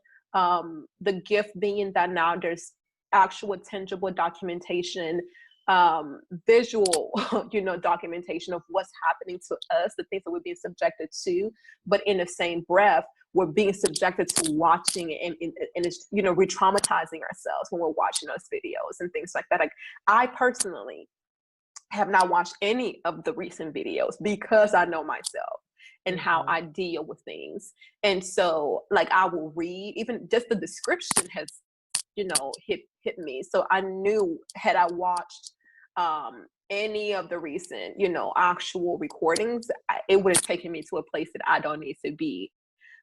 Again, this similar to you, Dr. Huffstead, this go around, I'm a mother. And so it's like, before, not having that responsibility, you know, I could kind of, I guess, kind of stress myself a little bit, kind of stretch myself emotionally a bit more, but not being mindful that I have a whole human being that's dependent on me. And she's 2, now will be 3 in September, that I'm like, I can't be all the way tapped out, because unfortunately I can't have a conversation with my child to trying to help her at least understand. It's like, so trying to make sure that I'm okay emotionally, to not stress her out and put her in a bad space.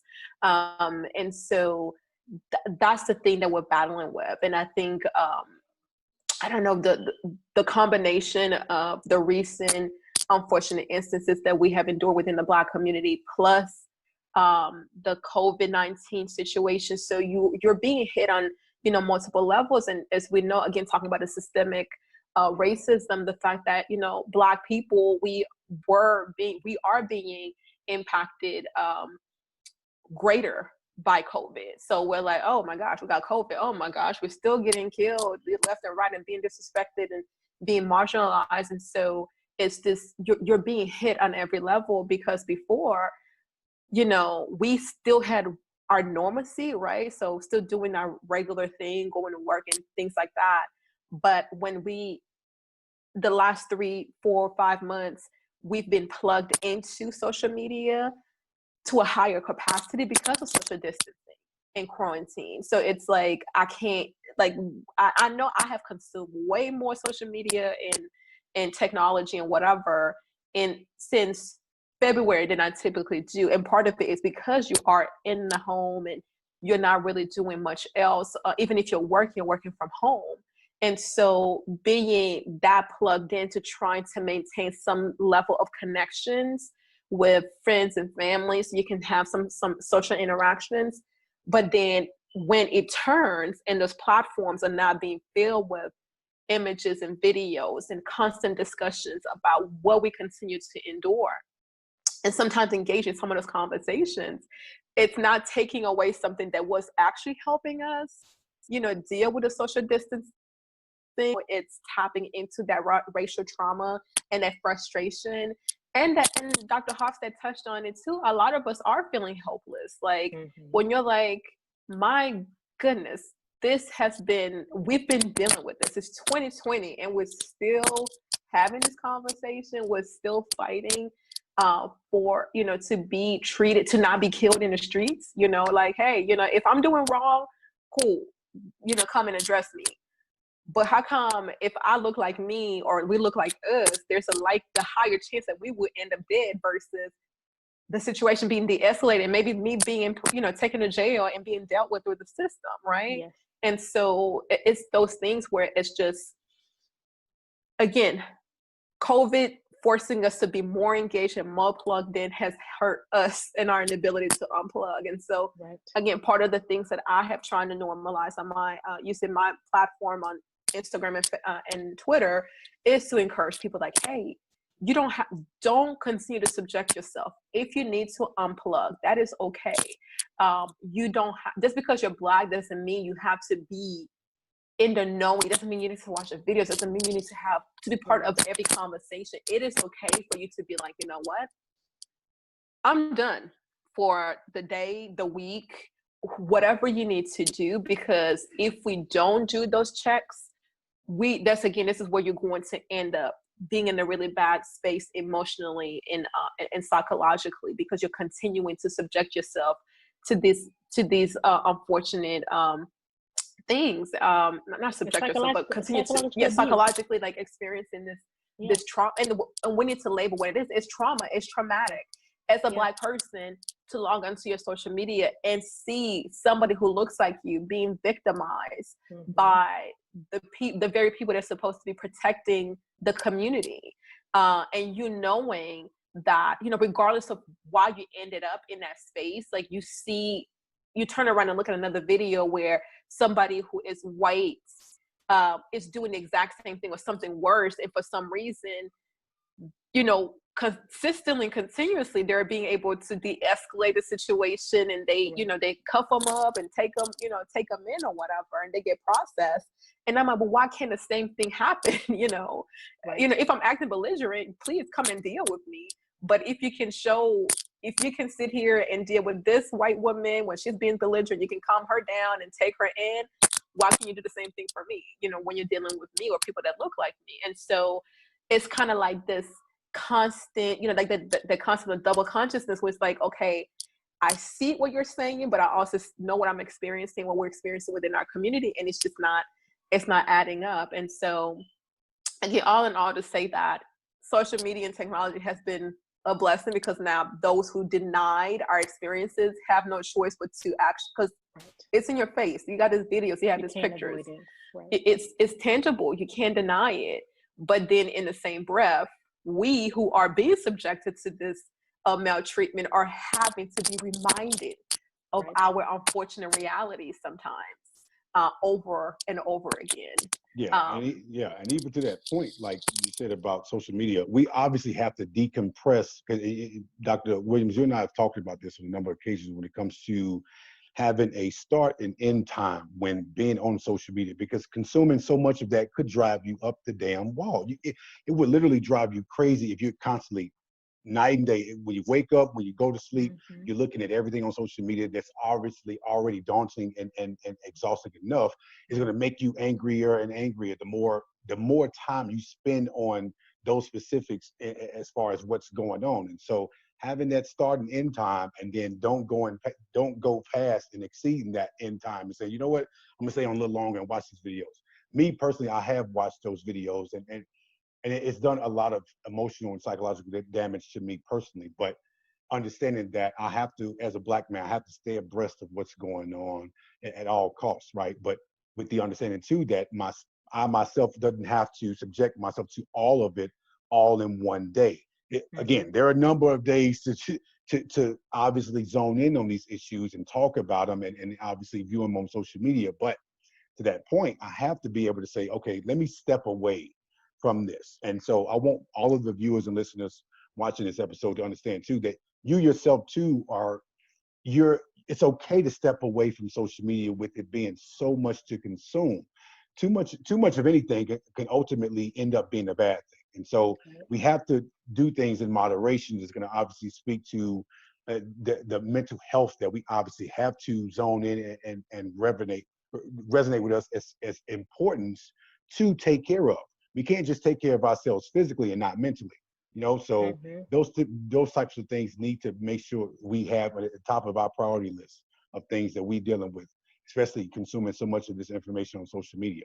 And so my last question to you all before I even ask, you know, how Marlon, if I could add real quick, I think something you said is really important in the, you know, for the viewers to be mindful of, to further talk about, like, when do you know you've had enough of social media, is really honing in what you talked about of knowing when it's so overwhelming and it's difficult, where you are thinking about the video you're watching, you're like searching for things, you're getting riled up emotionally, you want to like physically like hurt someone, or you're just getting overwhelmed. That's when you know, okay, I gotta step away.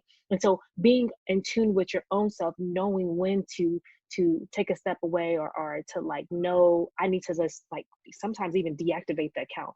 People are trolling me, we're going back and forth on social media, it's not being helpful. So knowing how to take care of stuff, because we still have to deal with this when we walk outside. The people who may be trolling you they don't have to think about it. They can engage in self-preservation where they can protect themselves, even if they're not just white people. I've even seen, unfortunately, my Latinx community who have said things. They don't have to deal with the plight of being Black and dealing with racism to the extent that we have to. And so, you know, I think that those are things for us to be mindful of, when to stay aware. I agree with you with being aware of what's happening and knowing in our communities, but also knowing when you feel yourself mentally and emotionally like being checked out and just not even engaging with family or children if you have them, those are times that you have to just go find your community and get to support and step away when it's appropriate. I just wanted to add that part. Exactly. And I think that's critical. And so as we're talking about the mental health piece, and I was telling Mr. Williams that we're going to have to do a part 2, because we were taking a moment of transparency. We was taking advantage of our beautiful daughter being, taking her nap, and now she has woken up and the house is awake. And so we're going to wrap it up and do a part 2, but definitely what Dr. Huffstead says about doing the self-checks and understanding, like, yes, we won't. And a lot of people that I see, they want to be proactive and trying to figure out, what can I do? How can I contribute to the movement? But, when you're starting to feel that emotionally overwhelmed, like, you got to do it. You got to unplug. You got to decompress, watch something that's, whether you're watching something or just going out and getting some fresh air, that doesn't make you any less for the people than, somebody who's willing to sit in process. Because what's happening is, we're saying, like, that's racial trauma, what you're experiencing. That's literally what it is. Right. If you're flashing back to the videos, you can't sleep, you start drinking more, and using substance a lot more than you have before. If you're drinking more, smoking more, doing things to try to numb yourself or trying to, so you can sleep better, that's the problem. That's the problem. That's literally, if you want to look up the symptoms of PTSD, you're experiencing those. And this is what we're saying, like, we got to make sure that we're while we're fighting a good fight, we got to make sure that we're doing this mental checks to make sure that we're taking care of ourselves. And so I'm unfortunately going to have to jump off. I'm going to let Dr. Huffstead wrap up with you, and I'm going to go see about our kid, because she's up. Okay.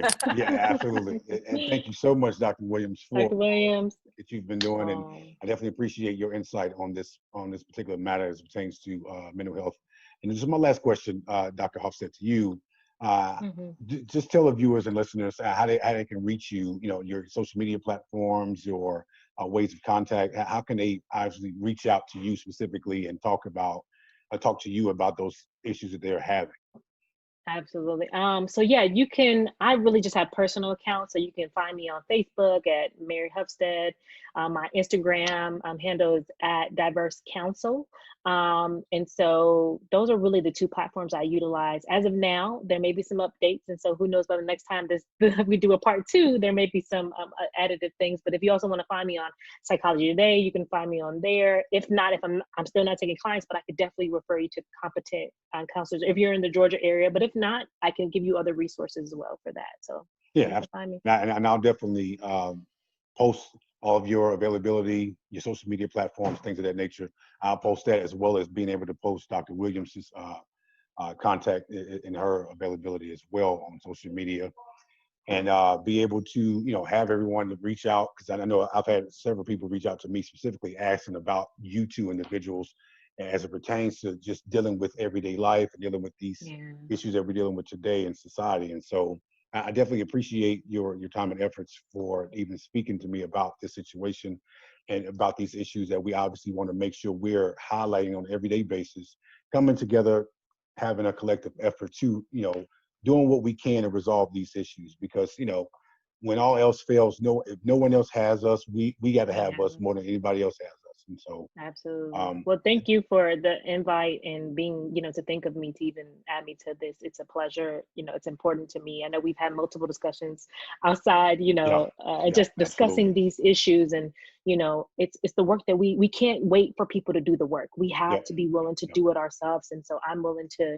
continue that fight on and advocate in any way possible. So I appreciate the opportunity. And if anybody, please reach out to me if they're interested and want to know more the work I'm doing. I just want to continue to dedicate my life's work to this. And I definitely appreciate your expertise from a professional standpoint with dealing with mental health. This is very important. And we have to key in on how important this is for us as in the Black community and in the minority community in general. Because, again, sometimes the weight that you have to lose is not necessarily physical, right? So that mental and emotional weight has to be, relief. You have to be relieved of that too, because that can ultimately affect your physical health. And so What I want to do is real quickly, just to transition over to this next segment that I would like to call I'm Finna Cuss, which basically consists of me talking about various issues that obviously are plaguing our community from a unfiltered, uncensored, and unapologetic way. Too often we get to sweep things under the rug. We get to give society a slap on the wrist, and we're entirely too nice when it comes to certain issues that we obviously need to be very much so aggressive on, especially in a time like this. And I want to specifically talk about just those very issues as far as us being too forgiving when it comes to the different things that we're having to deal with from a racial standpoint, from a systemic institutional racism standpoint.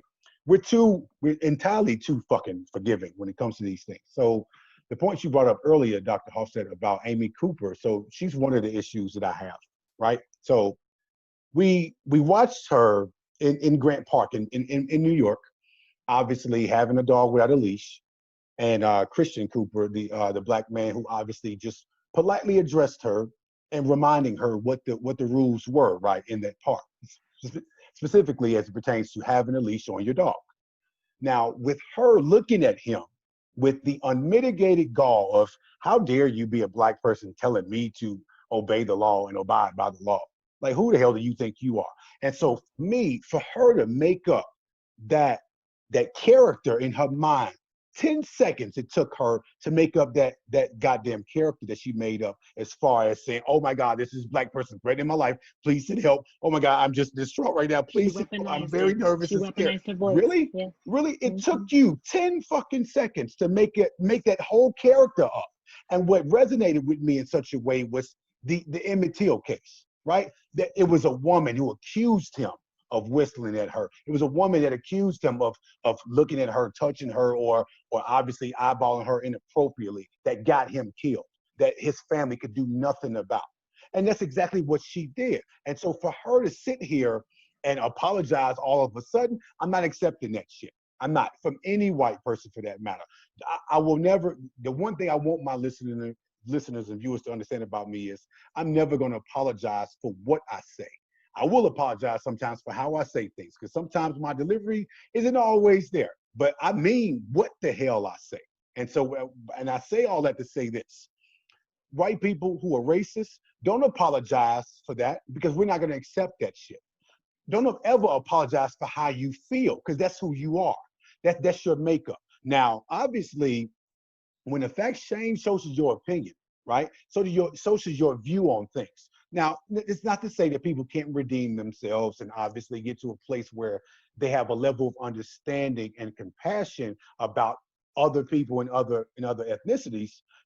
Yeah, everyone is obviously, as human beings, we all capable of changing for the better. But for those who are stuck in those views, in that belief that your race is more superior than anyone else's, we're calling the bullshit out for what it is. And I'm not there having any sympathy for those who are losing their jobs, being able to not be able to provide for their families or for themselves. No, you put yourself in that damn predicament. Guess what? I don't feel a shit ounce of sorry for you for putting yourself in that situation. You don't apologize for how you feel, because that's exactly who you are. Drew Brees, another damn person who I had to shed light on, especially given the fact that this, not on one, but two occasions, he's been on record saying, hey, I'm going to stand for the national anthem. I'm going to stand for that flag, put my hand over my heart, because my grandfathers and father fought for that flag and fought for our country. Okay, this is your second goddamn time saying that shit, and anybody check you the first time about it. So the first time you said it, it was during the time when Colin Kaepernick, my brother, of course, spoke up about these very issues that we're just now seeing now. And it's unfortunate that it took a damn pandemic for people to finally see the goddamn light and say, oh, I cannot believe this shit was happening. Well, what the fuck took you so damn long? You think we've been making this shit up? Like, are you serious? We've been telling you that this has been going on for far too long, and yet it took something like this to keep us at bay and have to result to seeing this in real time or on social media to realize that these very issues do exist. Wow, I can't believe black people are being treated like this. Well, where the hell have you been living? You been living on a rock or something? Because for you to not see this, I can't sit up here and excuse the ignorance anymore. Because the I don't knows, I can't excuse those people who say that they don't know. Because you have too much to go off of to find out what those very things are that you don't know. Don't take the time and say, oh, well, you know what, you can teach me. Listen, it's not my job to tell you or teach you exactly what the hell is going on and what's transpiring as it pertains to Black people in this country. You have enough information out there being put to you, enough books being authored, enough articles being published, enough damn social media platforms to go off of to tell you exactly the very damn issues that we're dealing with, we've been dealing with. The way things are the way things were. It's always been that. And so don't sit up and tell me you're just now catching on to the very plight of our struggle, the very plight of what Black Lives Matter, the Black Lives Matter movement specifically is for us to sit up and tell you, hey, we matter too. We're not sitting up here telling any damn body that we matter more, and we damn sure ain't telling you we matter less. So for anyone to just hijack the premise of what the Black Lives Matter movement means, it's a pure disrespect, and it's a disservice to those who are obviously understanding the plight of this movement, with the understanding that we are telling you that the way Black people are being treated in this country, in this world, it's unfair and it's unjust. Okay, so now don't take it for anything else less than that. It's obvious that you either don't care or you only care but so much of it. And so my point to bringing this up is with Drew Brees' situation, sitting up here now want to apologize. He didn't apologize so goddamn much that I can't even remember when the actual root of his apology was or what it was. And so for me, I'm not accepting the apologies from people who have obviously made it known who they are, what they stand for, and what they're about. Okay, you only have two choices. You're either for racism or you're against it. You can't be both. You can't be playing the fence. You can't be, I don't know, I don't have a dog in this fight, or it's not my issue. No, it's everybody's damn issue. If it's going to be our issue, it's not going to be our issue alone any fucking more. It's going to be your issue now too. So my problem is your problem. And if I have a problem, if I'm not okay, then you better not be okay with it. And that's the whole point of this whole situation. So white people understand this. There are enough education and information out there for at your feet for you to actually go and look for, to find out the actual issues that we've been bringing up for so long, to obviously be more light is being shed on it now. Because now we're finding more cases that obviously either didn't have any recordings at all, or we're finding more cases that happened years past and that we're just now hearing the FBI having investigations on. The situation that happened with the young man, McLean, down in Colorado, 23-year-old young man, minding his own business, coming from the damn store, ends up dead at the hands of not only the police, but the damn paramedics who issued some type of medication injected in his heart that stopped his heart from beating. He's 23 years old, and he was an introvert, and he made that clear even in the video that I saw when he was being arrested, being apprehended, and being slammed to the ground, being choked, telling the police there, I can't breathe. And so too many times we've been saying this, and that you all haven't been listening until now. Now you have no choice but to listen, because we're gonna make you listen to this shit. Because it's not fair that if crime is crime no matter who commits it, and it should be. So if you're going to apprehend us that way, make sure you do the same thing. Keep that same energy for the white counterparts that we have dealing with the same issues. Don't tell me you're going to sit up here and slam and chokehold one of ours, but yet Dylan Rolfe down in South Carolina gets to go to the goddamn Burger King in a goddamn bulletproof vest, and you politely arrest him. That's bullshit, and we're done tolerating that. And so for me, I want to make sure that I'm always very, very thorough about this particular segment, about me cussing, because I'm so frustrated with all these different issues that we're having to deal with. And even to counter that, we're talking about the issues with our own black people. You have people like Terry Crews sitting up here saying stupid shit in regards to, oh, if we don't help people understand the plight of Black Lives Matter, then it's going to become an issue where it's about black supremacy. Who the fuck said that? Like, where are you getting this information from?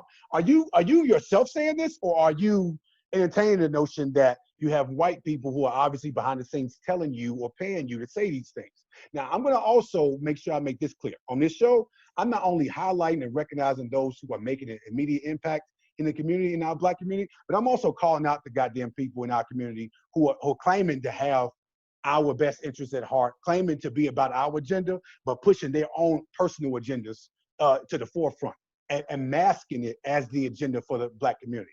We're not tolerating that shit either. It's not going to happen.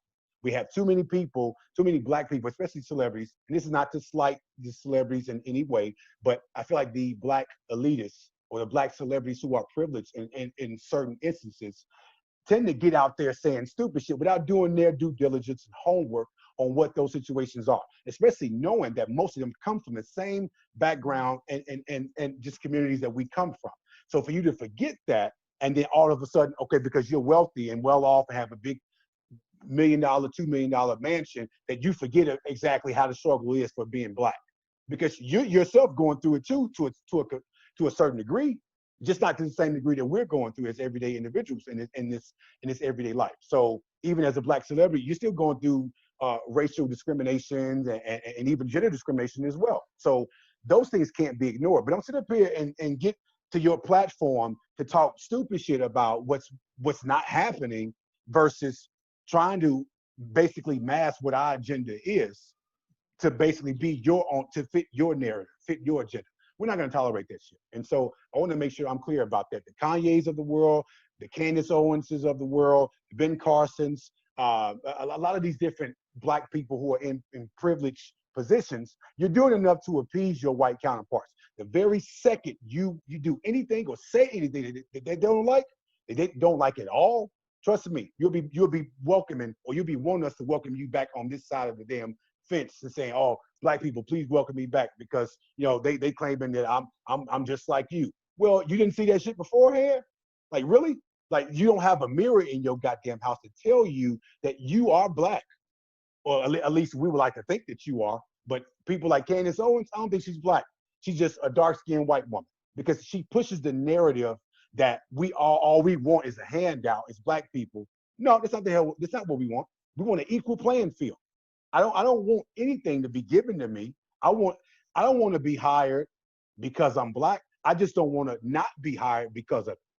And that's the problem. See, a lot of those different issues happen too often, and yet it gets pushed to the back burner. It gets ignored entirely too much. Until now, it took a pandemic to get us here to where we are. In year 2020, we're still fighting some of the same damn issues that our fathers, grandfathers, and their grandfathers have been fighting for the last 400 fucking years. And I'm sick of it. I'm tired of it. And we're gonna put an end to this. And we shouldn't have to wait until we're dead and gone to be basically enjoy the fruits of our labor with our children, to see that we are obviously now at a place of equality now. We shouldn't have to do that. Our parents and their parents sacrificed that already. We shouldn't be having to make the same sacrifices that our parents and their parents made in generations past. That time is over. And so for me, I want to make sure that I let everyone know who comes on this podcast show that I interview to vent and let your frustrations out, because damn it, this is going to be a platform that's judge-free and obviously unapologetic about it too, because we need somewhere where we can obviously vent in such a way that we obviously can relate in so many different levels, in so many different ways. And so this platform is specifically designed for that. It's to highlight those different issues that we're having, but also shed light on those who are making a difference. You know, oftentimes the celebrities, they're doing their things and you know, obviously donating, but it gets trickled down to a third party, to where the person who needs it really isn't really getting much of it, if there's anything left for them to get. And so versus the people who are in the trenches, on the front lines, making an immediate impact, those are the people I want to highlight and recognize on an everyday basis, because they don't get recognized enough. And so I really appreciate from the bottom of my heart what you guys do on an everyday basis in your professions and in your everyday life in general, because it's very important how mental health is so vital to us as Black people. We've dealt with so much, we've swept so much under the rug as far as family issues go that we haven't tacked on, and we've been told too many times, hey, just suck it up, listen, don't cry about it, just keep going. See, but the world's been telling us that shit for far too long. So that adversity that we've had to overcome, That's unnecessary. We shouldn't have to overcome so many different hurdles and so many obstacles to get to a place of success for us to actually enjoy it. And so for me, like I said, I want to make sure that I'm always very conscientious about that and highlighting that because, again, to those white individuals who don't see the ignorance that they're spewing, oh, we're going to call that shit out for what it is. Because, again, we're not accepting any apologies from any goddamn person who's sitting up here telling us, hey, well, we're going to fight, we're going to stand up for this flag. Well, do you know, you making that argument against us, but yet you have a group of people who are obviously toting around swastikas and Confederate flags. So you're telling me you have a problem with us saying, hey, America says you so goddamn great. Won't you prove it? Prove it that you're going to provide us with liberty, equality, and justice for all, not just for y'all. Okay, but yet it ain't a problem when you seeing people toting around flags that ain't even from this country. You see them toting around flags that is treasonous against this country. But you okay with that though? You ain't speaking on that, but you're gonna speak on us saying, "Hey, I'm just trying to basically hold America accountable for the very principles and objectives that they claim they stand for." Okay, if you stand by that, then prove it. But don't sit up here and tell me it's wrong for me to bring that up when you're not even specifying or addressing the issues of people having a neo-Nazi flag and Confederate flag that was fighting the right to preserve slavery. Like, that's ridiculous. Don't tell me you apologizing for that because you didn't speak on that shit. So don't speak to us about what we're doing, what we're bringing up, like we have the audacity to bring up America's real troops. Because America been lying all this goddamn time. And so now we're at a place where, you know what, America, because you spend so much time saying you're the greatest country in the world without any definitive proof of it, prove it. We want to love this country just as much as you want us to love this country. But guess what? If you're not giving us any reasons to, then why should we? And so even at the start of this show, I wanted to say happy 4th of July, but the way I feel right now, I'm not in a celebratory mood when it comes to this country. And so I'm just going to tell you all happy Juneteenth. That's what I'm going to say, because that's our independence. I'm not going to speak or celebrate something that didn't want to celebrate me as a person. Mind you, it's still in the Constitution that we're 3/5 of a person. We're not even human. We're fighting human rights. We're fighting the right to be equal, and we're fighting the right to just be black in this country or in this world for that matter. And we're fighting too many damn fights and ain't winning none of them. That's the damn problem. And so that will no longer be a problem for our generation after us, and even the generation for our children and grandchildren as well. We will get to a place, I'm very optimistic about this. We will get to a place where we can obviously say, okay, after all that fighting, we're here now. This is where we are. America is finally owned up and accounted for all its fuck-ups and wrongdoing that it's done to not only us as black people, but its minorities across the board. America has finally owned up to its own truths. This is who America really is. Saying, you know what, we did this, and it was just disheartening, dehumanizing what we've done, and we want to make it right. So this is your chance. America, this is your chance to make these things right, because you know it's not right. And for you to see it now, okay, 2020, you just now seen it. So again, I want to thank you all from the bottom of my heart for being on this show. This being the first episode, I'm very excited about this. And definitely, we're going to have a part 2 to mental health, because obviously speaking to the importance of it even further, I'm definitely going to have you all on the show again, and definitely going to have time to speak to your husband, Dr. Huffstead, as well, in regards to mental health in this field for black men, because obviously we're not being represented enough in this field either. So it's just that window, it gets smaller and smaller the more you go down to gender and race. And so that's something that has to be highlighted and spoke about. So again, Dr. Williams, I'd like to know, or the listener would like to know, how can they reach out to you as well when you your platforms, your social medias, your availability, all that good stuff? So social media, Dr.Dr.OUW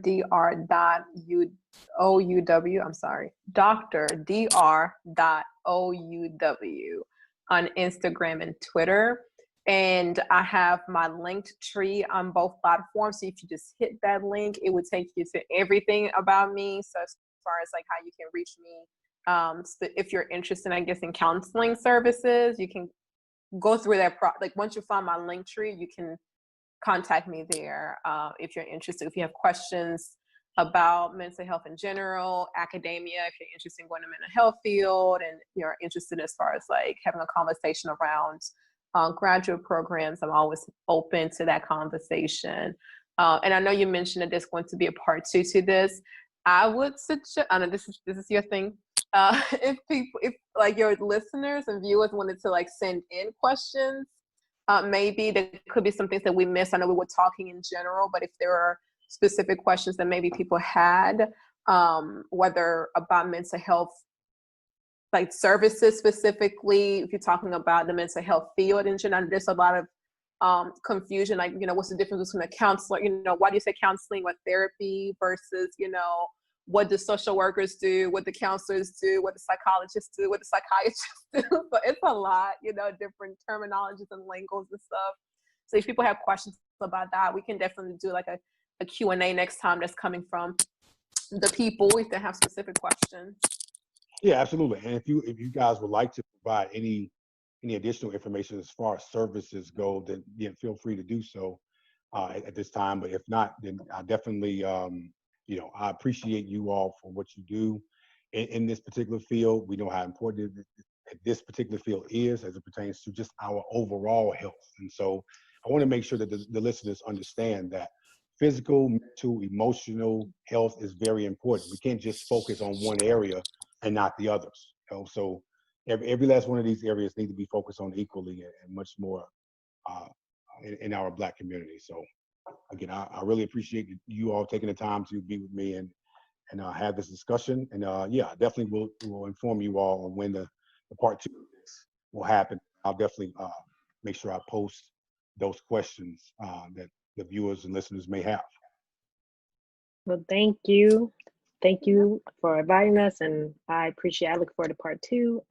I'm going to now spend some time with my family, so I will definitely talk to y'all later. I enjoyed this, but I'm pretty sure the next conversation, and when Dr. Romero Huffstead gets on the call, I know it's going to be phenomenal for you all to talk about thank you for having us as the inviting, and it's interesting because there's so many overlapping connections here with Dr. Huffstead, but thank you for inviting us to not only be on the podcast, but the first episode, and the fact that it was focused on mental health, that really, really appreciate that, because this is a conversation, like you say, like we have other people we can throw on here because there's so many different dynamics. It's such a complex topic that, you can't really cover in one segment. And so I'm glad that you're going to do future conversations from different perspectives, because that's really wonderful. And I know we've trickled over into hour 2, so we can give you links to some of the resources that you can put like in the little bio, so your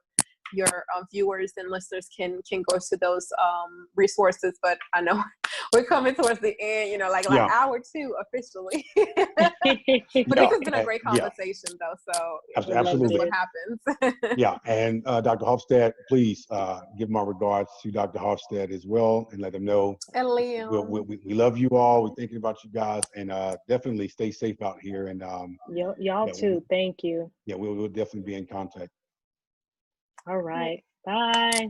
All right. Thank you all. Congratulations on your first official episode. Yes. Right? Congrats. Congratulations.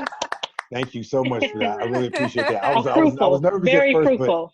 And I was nervous at first, but once I started getting more things, and then it just starts to flow out of me. And so, this has definitely been something I've been really like contemplating on for a while now. But I understand how important this is to have these discussions and being able to not just bring awareness, but bring forth some solutions that we can collectively come together with and say, all right, let's apply these things in our everyday areas of everyday life, because it's needed. And it's important for us to do so. So again, this is why it's called Speak to the Mic, because we're speaking the truth to power in the Black community as it pertains to what our issues are and how we can best just assist each other in the matter. Yeah. I appreciate you all, and thank you for your time. All right. Bye. Bye.